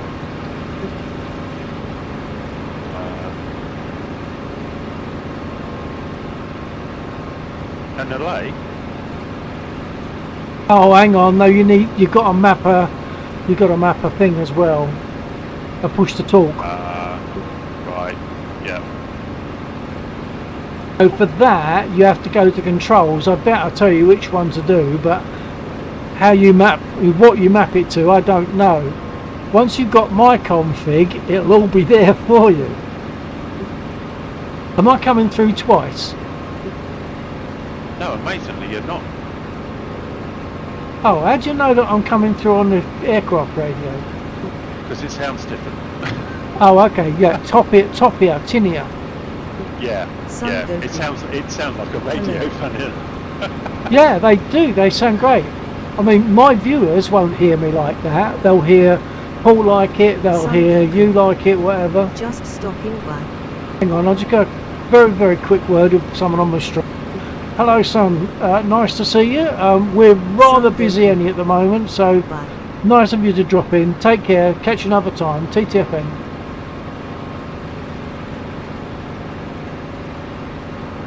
Okay, I'm back. Yeah, the radio sounds tinnier. It's also subject to things like mountains and range as well. Oh wow. So it's pretty good. Oh, by the way, another thing in the Spitfire, if your radio gets shot to pieces, there's a button, if you can find it, just on your right hand side to the right of your stick. There's a button, if you hover over it, you'll probably see Morse. Hold on. Morse key paddle. And when with your switches set correctly, when you operate that button, you'll flash a light on the top of the fuselage and the underneath of the fuselage, so that if you lost your radio, you'd be able to communicate with Morse code with that light. Not that we're likely to do that. Are you in the air yet? Yes, I'm in the air. Okay, I've got to find you.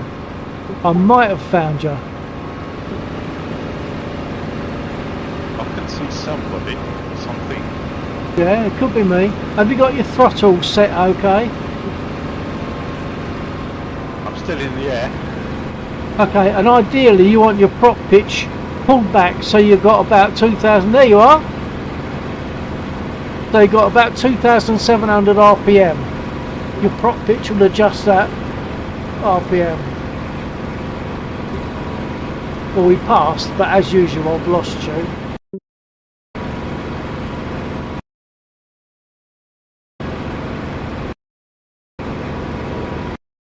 The control is just so sensitive. Oh yeah, and that's typical of a Spit. So like the Spitfire pilots would say you had to kind of think where you wanted to go and it would do it. If you're moving the stick a lot, you're moving it too much. I'm trying to find you. I found you on the map. LMA. Fly it with lady hands. Fly with lady hands, indeed, sheep. That's what Iron Sheep is saying. Fly it with lady hands. Yes, a lady in the air, but can you finish that statement, sheep?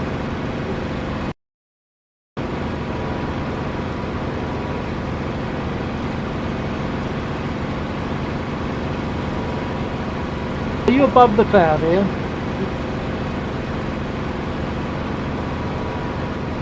Yeah, I'm still... I don't think I've actually gone very far. I think I'm flying pretty much in circles at the moment. Yeah, well that's safe. No, I didn't know if you were above the ground or above the cloud or below it. Oh, I'm below the cloud. Okay. Still just sort of taking it all in, really. Yeah, of course, I know. I can say it, sheep. A bitch on the ground.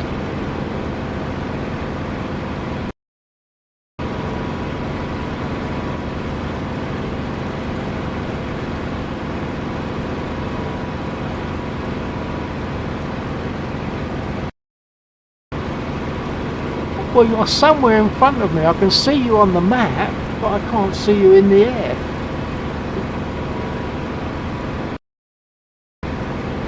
Ah, found you. Stay as you are, and I'll try to follow up and come alongside.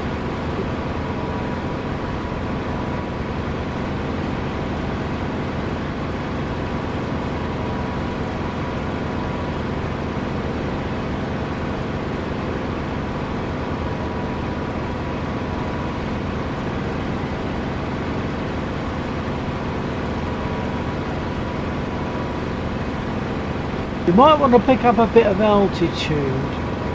Yeah, I was just devouring the trees. Oh right, okay. I'll tell you what, it's lovely. I love to fly fast and low. I love that. Sort of below treetop level. Cyan sheep. I always said the Spit in the air is like a fine lady, unlike the 2-bit hoe the Americans called the 47P. Yeah, 47 is a bit of a jug, isn't it? I mean, a big fat round pregnant jug. But a great aircraft nevertheless. Sorry, I'm speaking to sheep there, Ian. Sorry about that. Cyan sheep. Exactly. I've got the P47, Ian, by the way, and the P51. They're definitely nice aircraft to get eventually. First priority is, of course, the Spitfire, which you have, at least on trial. Until tomorrow night when you buy it.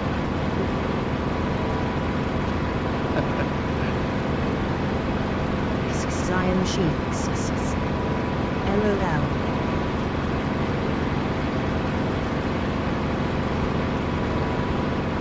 Well, you're obviously climbing quite well. I've lost you. Oh no, I've found you again. Yeah, no, I've climbed a lot now. Yeah, I've just got you.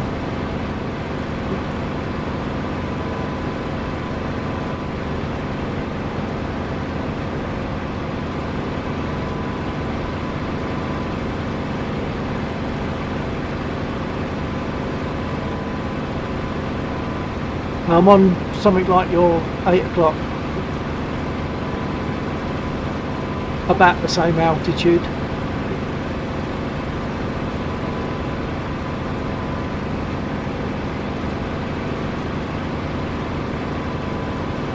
Are you able to look down and see what your boost gauge is reading? It's the red circled marked boost.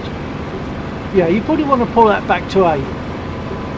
Unless you have to climb. If I decide to install this on my new PC, I will have to figure out how to find my license numbers for all my planes.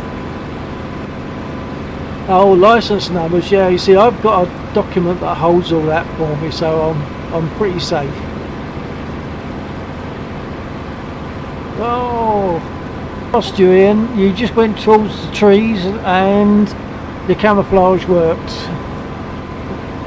Yeah, I took quite a nosedive there while I was messing around with the... Yeah. And of course, if you click onto another screen, the game loses focus. You have no control on the aircraft, so you have to get back onto the DCS screen to control the aircraft.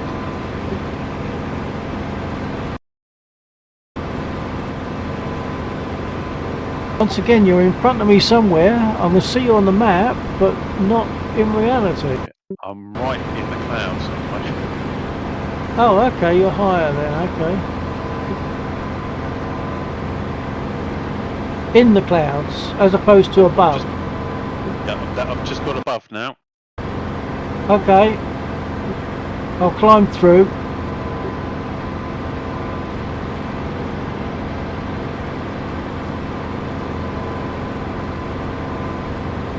Oh, I wasn't looking at the instruments. I'm diving again.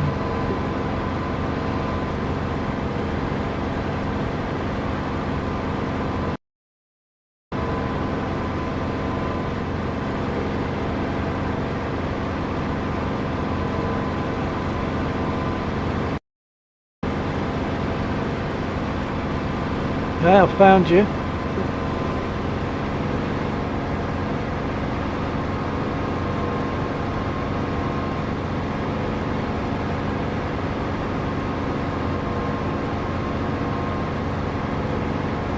I'm right on your 6, but not close.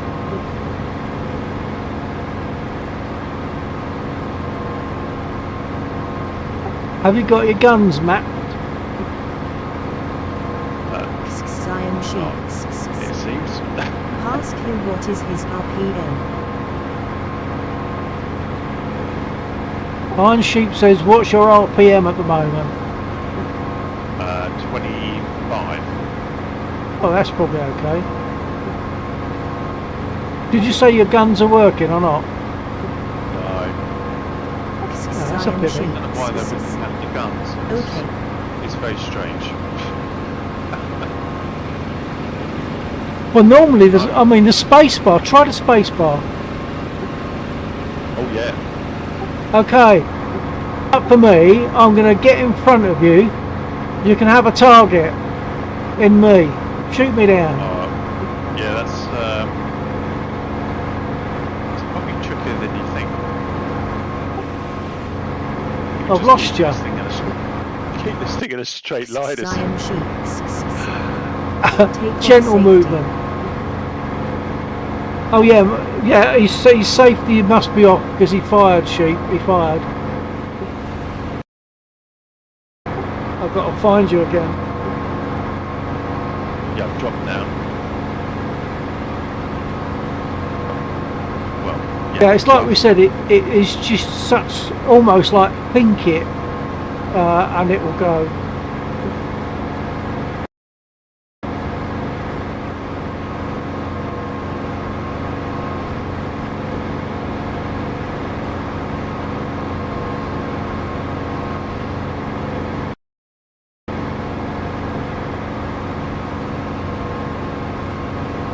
Found you again.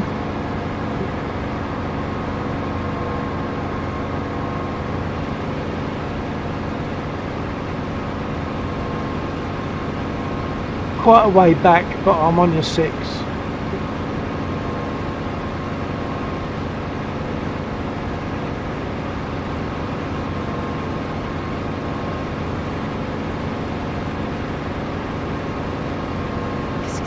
Cyan sheep.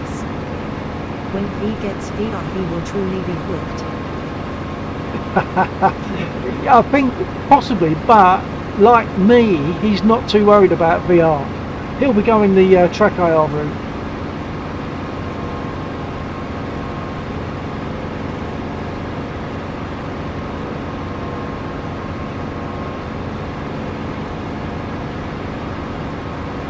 The other thing, Ian, is it could be that you need to desensitize your elevator in the controls, which of course you can't do at the moment whilst you're flying, because you almost certainly will crash.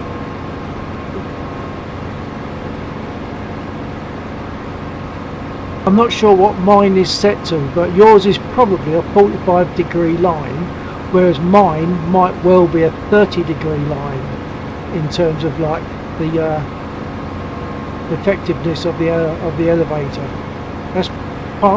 That'll be part of your problem, I'm sure. But once again, that should be ironed out when I ping in my config and you apply it to your HOTAS, because it should be all the same. It should pull the settings for your curves across with it.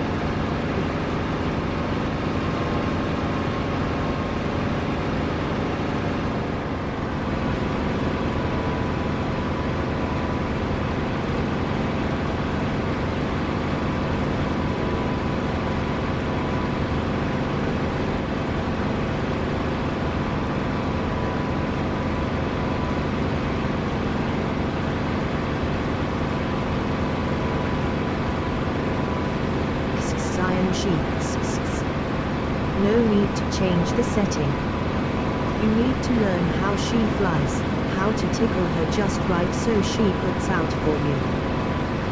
Well, I'll take your point, but I think until that time, a nursery setting might be good. I think I've still got mine reduced, and I've got plenty of control. I don't need it to be increased.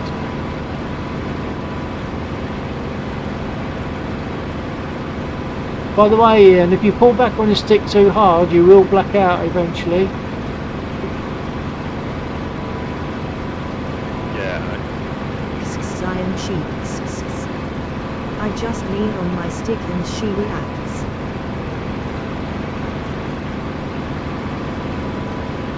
Yeah, I mean, like I said, I think it was Bob Wellham that, is that his name, Bob? I can't remember.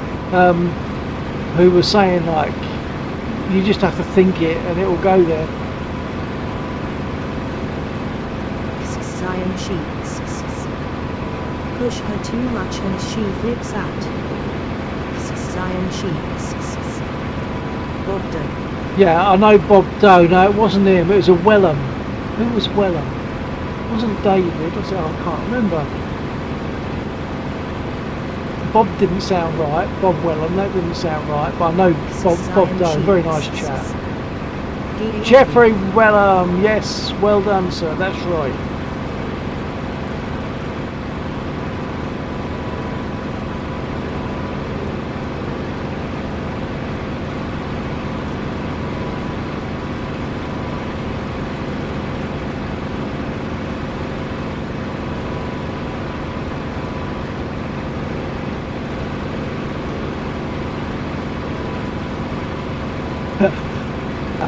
I reckon it would be a good thing just to tame down your elevator settings for a while at least. I would have loved to have sat There's down with definitely, those guys. yeah, these controls are Oh, definitely. extremely sensitive.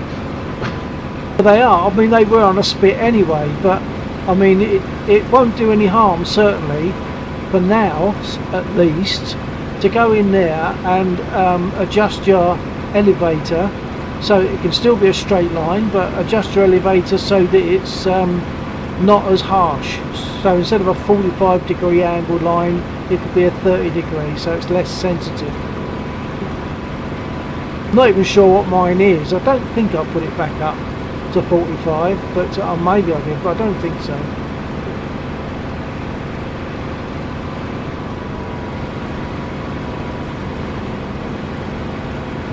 Have you got your throttle right forward again? You seem to be pulling away quite well. Oh, now I'm catching up.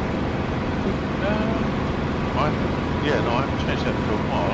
No, What's your boost? About 10. Oh, okay. Yeah. It's in between 8 and 12, so yeah, it must be 10. Yeah. Cyan Sheets. I don't think there is a split pilot from the Battle of Britain still alive today. I don't know. I feel as though I feel there would be. Maybe only one, but I feel as though there would be. But I mean, I'd accept what you say on that.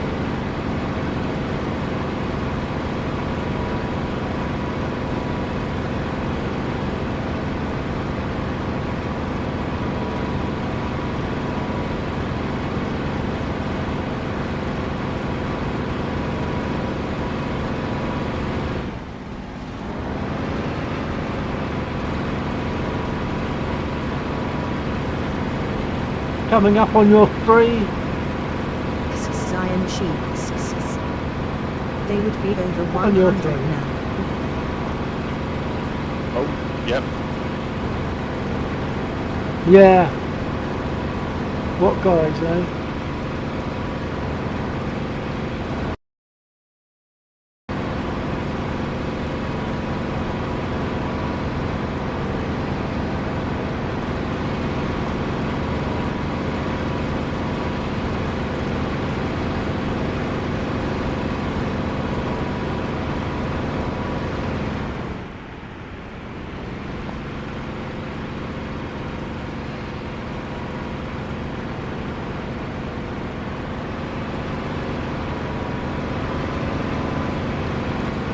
Oh, you've disappeared. Cyan Sheets. Get him into doing lazy 8S. I think at the moment he'll be struggling with doing absolutely anything because he's not even using a joystick at the moment. He hasn't got his joystick yet. Cyan Sheets. LOL. Cyan Sheets. Oh, Yep, still here. You getting me?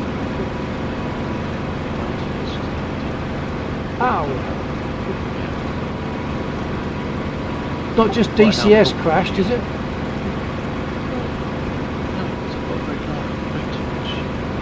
Ah. Why? What it's like right now, it's Yeah, if you've lost all that, it does beg the question. well, just check, because we are in a slightly unique situation of being a house with 2 broadbands. Oh right. Well, I haven't got it right turned on.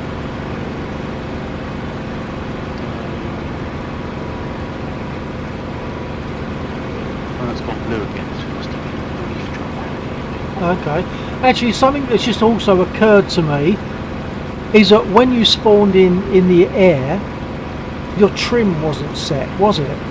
I wouldn't mind betting that might be that. why I was turning left all the time. Well, not only turning left, it could be like so you needed rudder trim to the right, but also you probably had 2 divisions of nose up, so you were constantly fighting the aircraft that wanted to go up. Yes, that's it. Yeah, that's what it felt like. I was just So just that once straight line was strong. once you're airborne, what you do is you set your nose trim to 1 division of nose up, and then that should keep you fairly steady. Anyway, Bill, I have to get back to working on my house. I think I Have will a have good to stream. Day anyway now, Bill. Okay, stand by, sheep. Oh, hang on a second here. Oh, hang on, just yeah. Okay, sheep. Thanks for dropping in. Catch you again another time. Take care, mate. TTFN. I was just saying goodbye to sheep because he has to go. He's in Canada and he's working. TTFN. He's just come back to you with TTFN. Yeah. So okay. Yeah. What's the time? Actually, it's hasn't it gone it's quick? on for you. But that it is. I'll probably know it's quite late. Especially when you start work at 6. It's Yeah. Work? work. There are advantages to being in my position, I tell you. The trouble is, it also means that very often I don't turn in for no reason whatsoever until 3 o'clock in the morning. That's just the way it is. Yeah, okay, yeah, I appreciate that you need to zoom. I think it's been a good evening. It's gone really fast, I think. That's like 2.5 hours easily gone past in no time. So I'll be glad when you get that stick, I really will. And so will you. Yeah. Just at least having a throttle belt can control position. Yeah. Well, when you get it, I mean, I could ping my config file across to you anyway, because we've got the same stick. There might still be some things that you have to change because of your USBs and stuff like that, but the guts of it will be there, and I can talk you through the way mine is. If you then decide to change bits bit by bit, you can. But things like your gear and your flaps and all that sort of stuff, it'll all be there ready for you. Yeah, because the other thing I do, well, if there's any buttons that I can't program to something on the stick, the other thing I've got is a stream deck, which you can also use to control in-game. So it's not, even though it's called a stream deck, it's not just for streaming. So I have buttons in there that start the ignition and start the engine. Oh, okay. All right. Well, also bear in mind that when you get your stick, you'll also get some software called Target.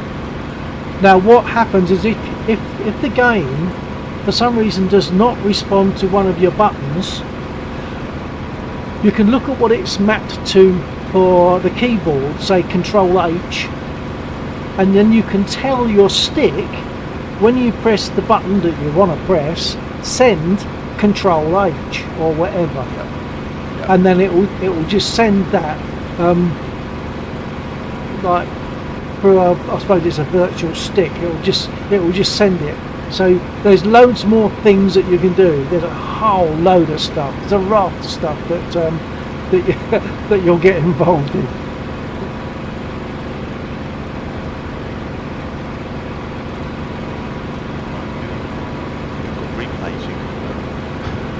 Yeah, and you can take over the aircraft in replay, but I don't think it works very well. I've done that. I've taken over the aircraft and then found that I was in a place where I shouldn't have been because the replay hasn't worked right. But it's always worth a look. I mean, I might have changed it since then. But you can play your replay and then take over. So suppose you're taxiing along and you crash into something, you can do the replay, pick it up at that point and carry on taxiing correctly. But to say, I'm not sure that works well. It's worth a look, worth a try. I'm still flying around at the moment, just enjoying myself in a Spitfire, making like inverted turns and 180 degrees. It's just lovely. I'm nearly blacking out just then. Yeah, I mean, to be honest, I still don't think I've actually got although it's up on the 3 monitors, I don't think it's quite right. Certainly based on my sim. But your view is not right. Well, it feels slightly off. It's on the. It might be the conduit, maybe.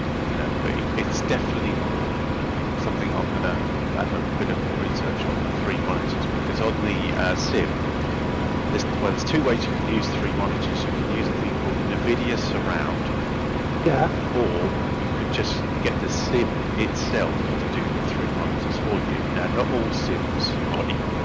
Okay, yeah. And for iRacing, it will.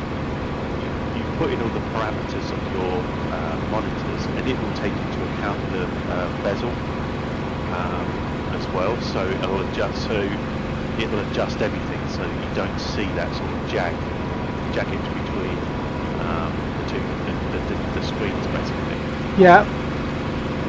So when I go into the cockpit in here, I've got a step between, when the cockpit side comes up and over, there's a clear step. Oh, I see. Monitor changes. Yeah, yeah. And I suspect I'd be surprised if there isn't. There's probably a setting somewhere where I can say, make that adjustment for the bezel.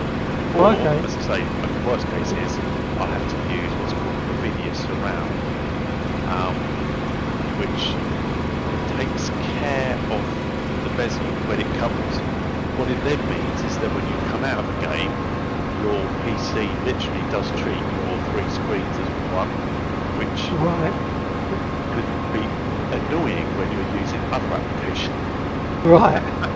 Yeah, yeah. I tell you, it may seem really grand having 3 screens, but it doesn't come without its pitfalls. Of course, there's a very famous northern expression that goes, "You don't get out for now." Whatever you get, you're going to pay some kind of price for. I mean, luckily, I generally only use my PC for, sim. Yeah, I don't use it for, for work stuff or anything like that. I love a laptop for that. There is only literally this, and I only play one sim. I don't actually dabble in any of the driving sims. So it's all geared to that one simulation. Yeah. That will soon be 2. Yeah, soon be 2. Yeah, because I'll have this as well. So it's kind of I'm kind of hoping I can avoid the video surround if possible. I mean, that's a complication I wouldn't have an idea about. No. But when I first connected, when I first loaded the game, I made one setting change, and then I ended up with a screen that was really minute, and I couldn't actually change any settings at all. So of course I had to go in and delete the config file so that it would. And it would just create a new config. And talking about config files, tonight when I've finished messing about here, I'll get my config file and ping it across to you on WhatsApp, so you've got it there and you can drop it into the right place when you've got your stick, and that'll at least be a starting point. I mean, you don't have to use it. You can do anything. You can start from scratch, or you can just not use it, or you can just start with that and see what things you want to adjust as time goes on. But I think it could save you a lot of fiddling, a lot of fapping, because when you get a new aircraft, the worst thing about getting a new aircraft is you've got to set up all the controls again. Yeah, I did find that was a little interesting. You have to set up all. Oh yeah, every aircraft you have to set up, which is correct because they all work differently. Like with War Thunder, you do your settings, and those settings are going to apply to all aircraft, aren't they? And that's not right. Yeah. See, in iRacing, it by default you effectively have a default set of controls which you will use for every car, unless you then choose to say, "I want custom controls." Right. So, I mean, I don't change a lot. I do have 2 wheels, but 2 wheels tends to just on most of the time.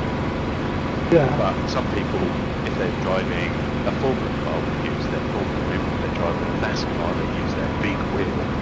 Right. And of course, you'll want different buttons to do different things. So you can have full custom controls per car if you want. It's again your choice. You can change the way the camera sits in the car. Again, per car. That you can change your driver's seat, how far away from the windscreen, all of that. Yeah. I mean, they really have pretty much covered and made almost anything that you want customised. Brilliant. So even the graphics settings for the replay are separate from the graphics setting of the main game, because obviously it doesn't have to deal with so much when it's in the replay, so you can have slightly better. Yeah, that makes sense. As well. So you've got that option, and then you've got the third-party apps, which is just third-party apps that you can use. guy on Discord who's created a program that allows you to change some of the create profiles. That makes more sense. Create profiles so you can have I've got a profile when I'm racing, and then I've got a separate profile which takes it down to a single screen, but puts that single screen into 4K. So obviously it just looks really nice. Yeah. And everything else. But it's not something I can use when I'm racing.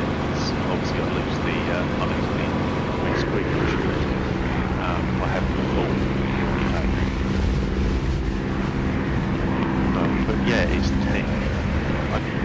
And I've just got a feeling from what I've sort of I've done some YouTube last night. Yeah, a lot of DCS stuff.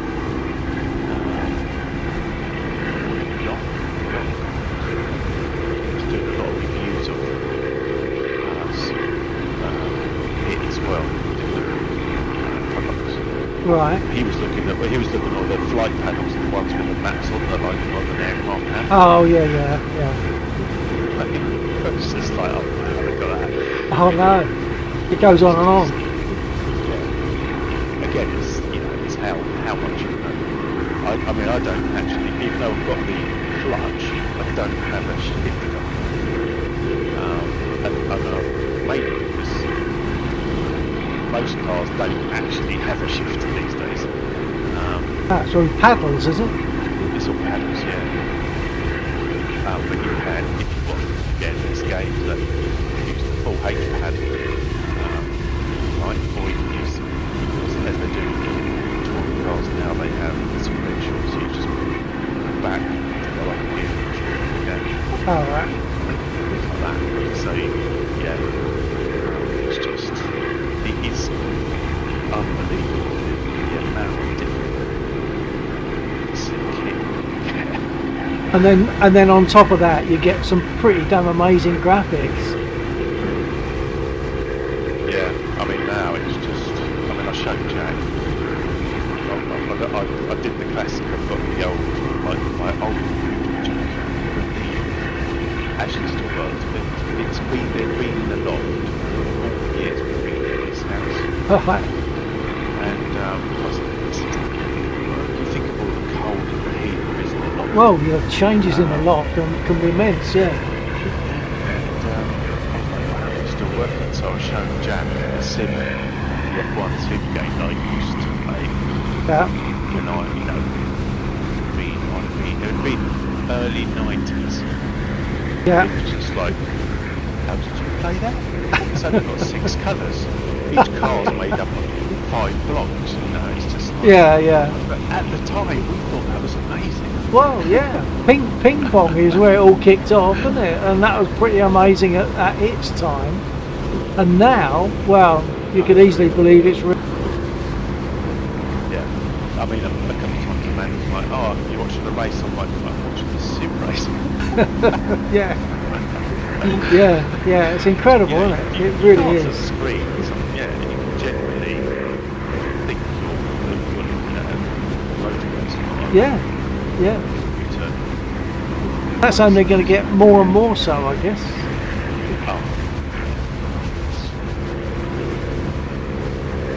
I mean, the clouds on this are amazing. Yeah, it depends on your settings. Mine, I think, are pretty good. If yours got all yours on high, then yeah, they're pretty damn good. I'm not sure that they are dynamic. I thought that they had made them dynamic, but I'm now not sure. But even if they're not dynamic, if they're just fixed, it's still pretty damn good.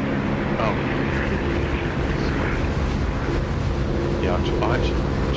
Yeah, I've got it all on.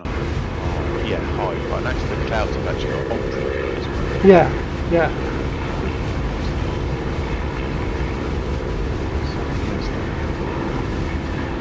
Visibility range, you've got ultra and extreme. Yeah.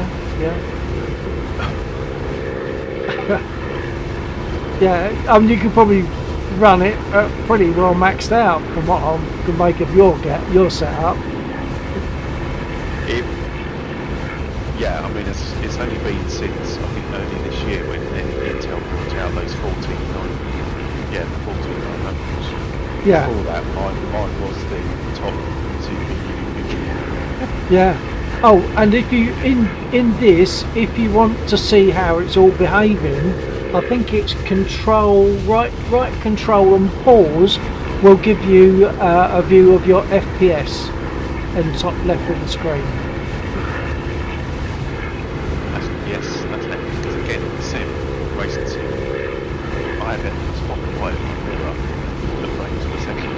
Yeah, yeah. It just sits in the little, so I can just keep an eye on what's happening. Yeah, so mine currently is, I mean, I've not got the card that you've got. I'm currently getting 100 and something FPS, so I'm comfortable with that. But, I mean, when I'm close to the ground and there's loads of things happening, it could drop quite drastically, but it's better than it ever used to was. I've got a 3060, my graphics card, it's a 3060, and that has made things better for me. Well, I had a 1050 before that.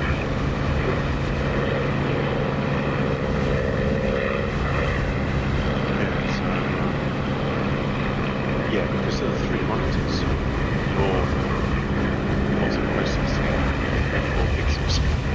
Yeah, yeah. So it's one of those. Jack, it's got my old PC, which is the third. It's got 3090. Yeah.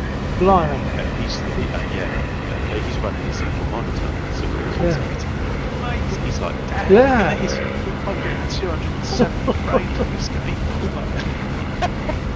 So the next question is, when is Jack going to get DCS and a Spitfire? Yeah. He doesn't. It's been quite. Yeah, he's not that interested in the drive games. He's definitely not the same, right? Oh right, he's a shoot 'em up guy, is he? I don't know. There's a little bit of hope, just maybe, because he's playing, albeit obviously on the arcade games. He's dabbling in the racing games already, and he's only 5. Okay, right. So you know, and he's actually apparently in class the other week. He said, "Oh, we have racing." So there is a little bit of it. It's like, have to get set up. Occasionally, one of our grandsons, he'll put a message on Skype. I mean, they're 8. Put a message on Skype saying, "Do you want a War Thunder?" So we go and fly in War Thunder together. It's in arcade, but that's all right. It's still good fun. Yeah. And he shoots things down, so okay, you know, it's great. Yeah, we haven't done that for a while. Yeah, no, it's the game's the short plays ball game that I'm personally, I actually find it almost more difficult than it seems. Right. But it's like the Hot Wheels, things like that. But whereas Jack, he's never really played the racing games and things that much. He's dabbled, but not. Whereas Sean, you're already showing interest. And whenever I am, if I get on it, I say whenever, it's not that often, but if I have dabbled with Flight Simulator and he comes to walk me in, he will then sit and watch me play. Ah, great. That's excellent. We'll have a little squadron set up before you know it.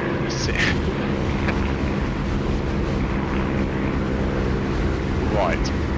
Oh, well, I better go. Okay. I'll let you know if I get anything, etc.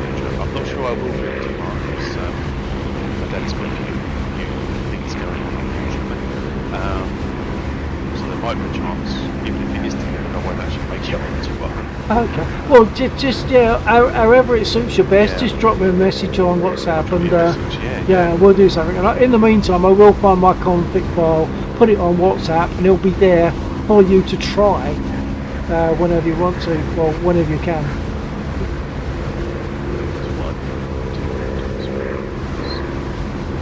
That create a fast mission is really handy for just creating a like empty map almost. Yeah, and of course you got your quick actions where you just like you can elect to be sitting on the runway with your engine running, ready for takeoff. You haven't got to start up. You haven't got a taxi. You know, there's a lot of good little features there. Yeah, they I think certainly from what I can tell. I mean, obviously I'm not, but compared to what I did play already, I'm like, wow, this has got. Yeah, well, that's what I said, isn't it? This is War Thunder and then some and then some. And of course, there's less combat, but see, on this server, what we do is we say, yeah, we can have combat, we can dogfight, but we only do it by common consent. So we don't just go and attack somebody. We talk to them on Discord or wherever and say, do you fancy a dogfight? And they go and meet in Max Square such and such and do a head-on pass. Then after that, anything goes.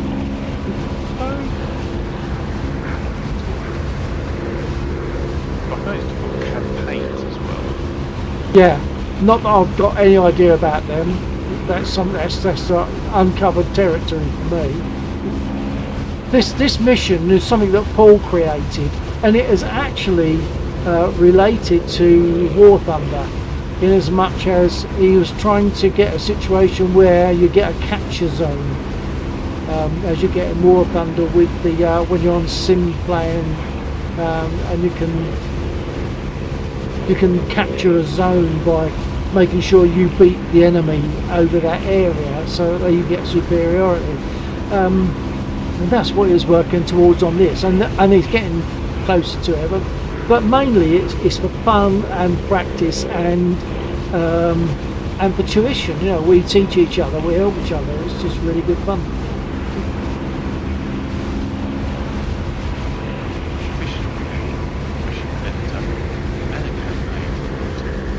Yeah. Not that I stand any chance of those. Paul. I suppose I should be saying Laxor, not Paul, rather than use names. We tend to try and stick to our game names for security.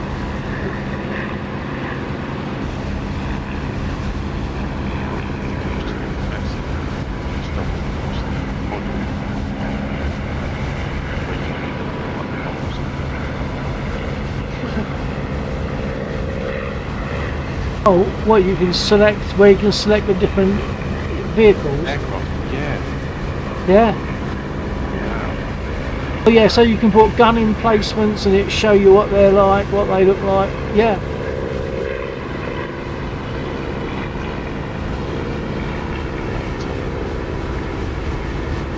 The Beast.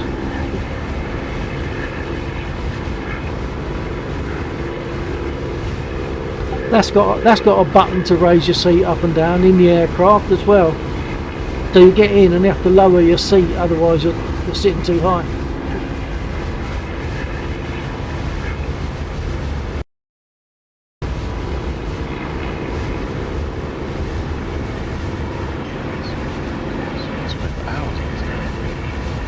Yes. Yes. Absolutely.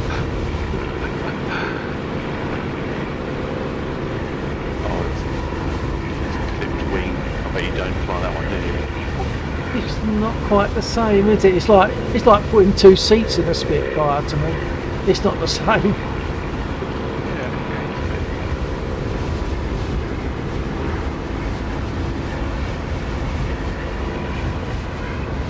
Currently, I'm still flying in this thing that we were in earlier, just flying around. I'm just enjoying myself doing some fast and low, below treetop level flying.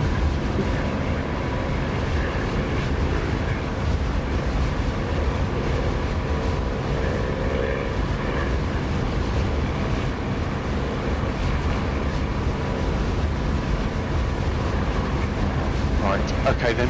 Okay. I will go.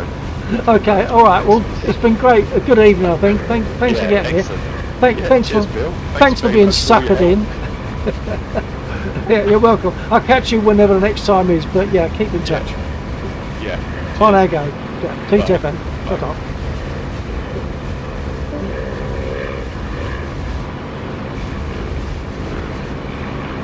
and for anyone else who's watching my stream.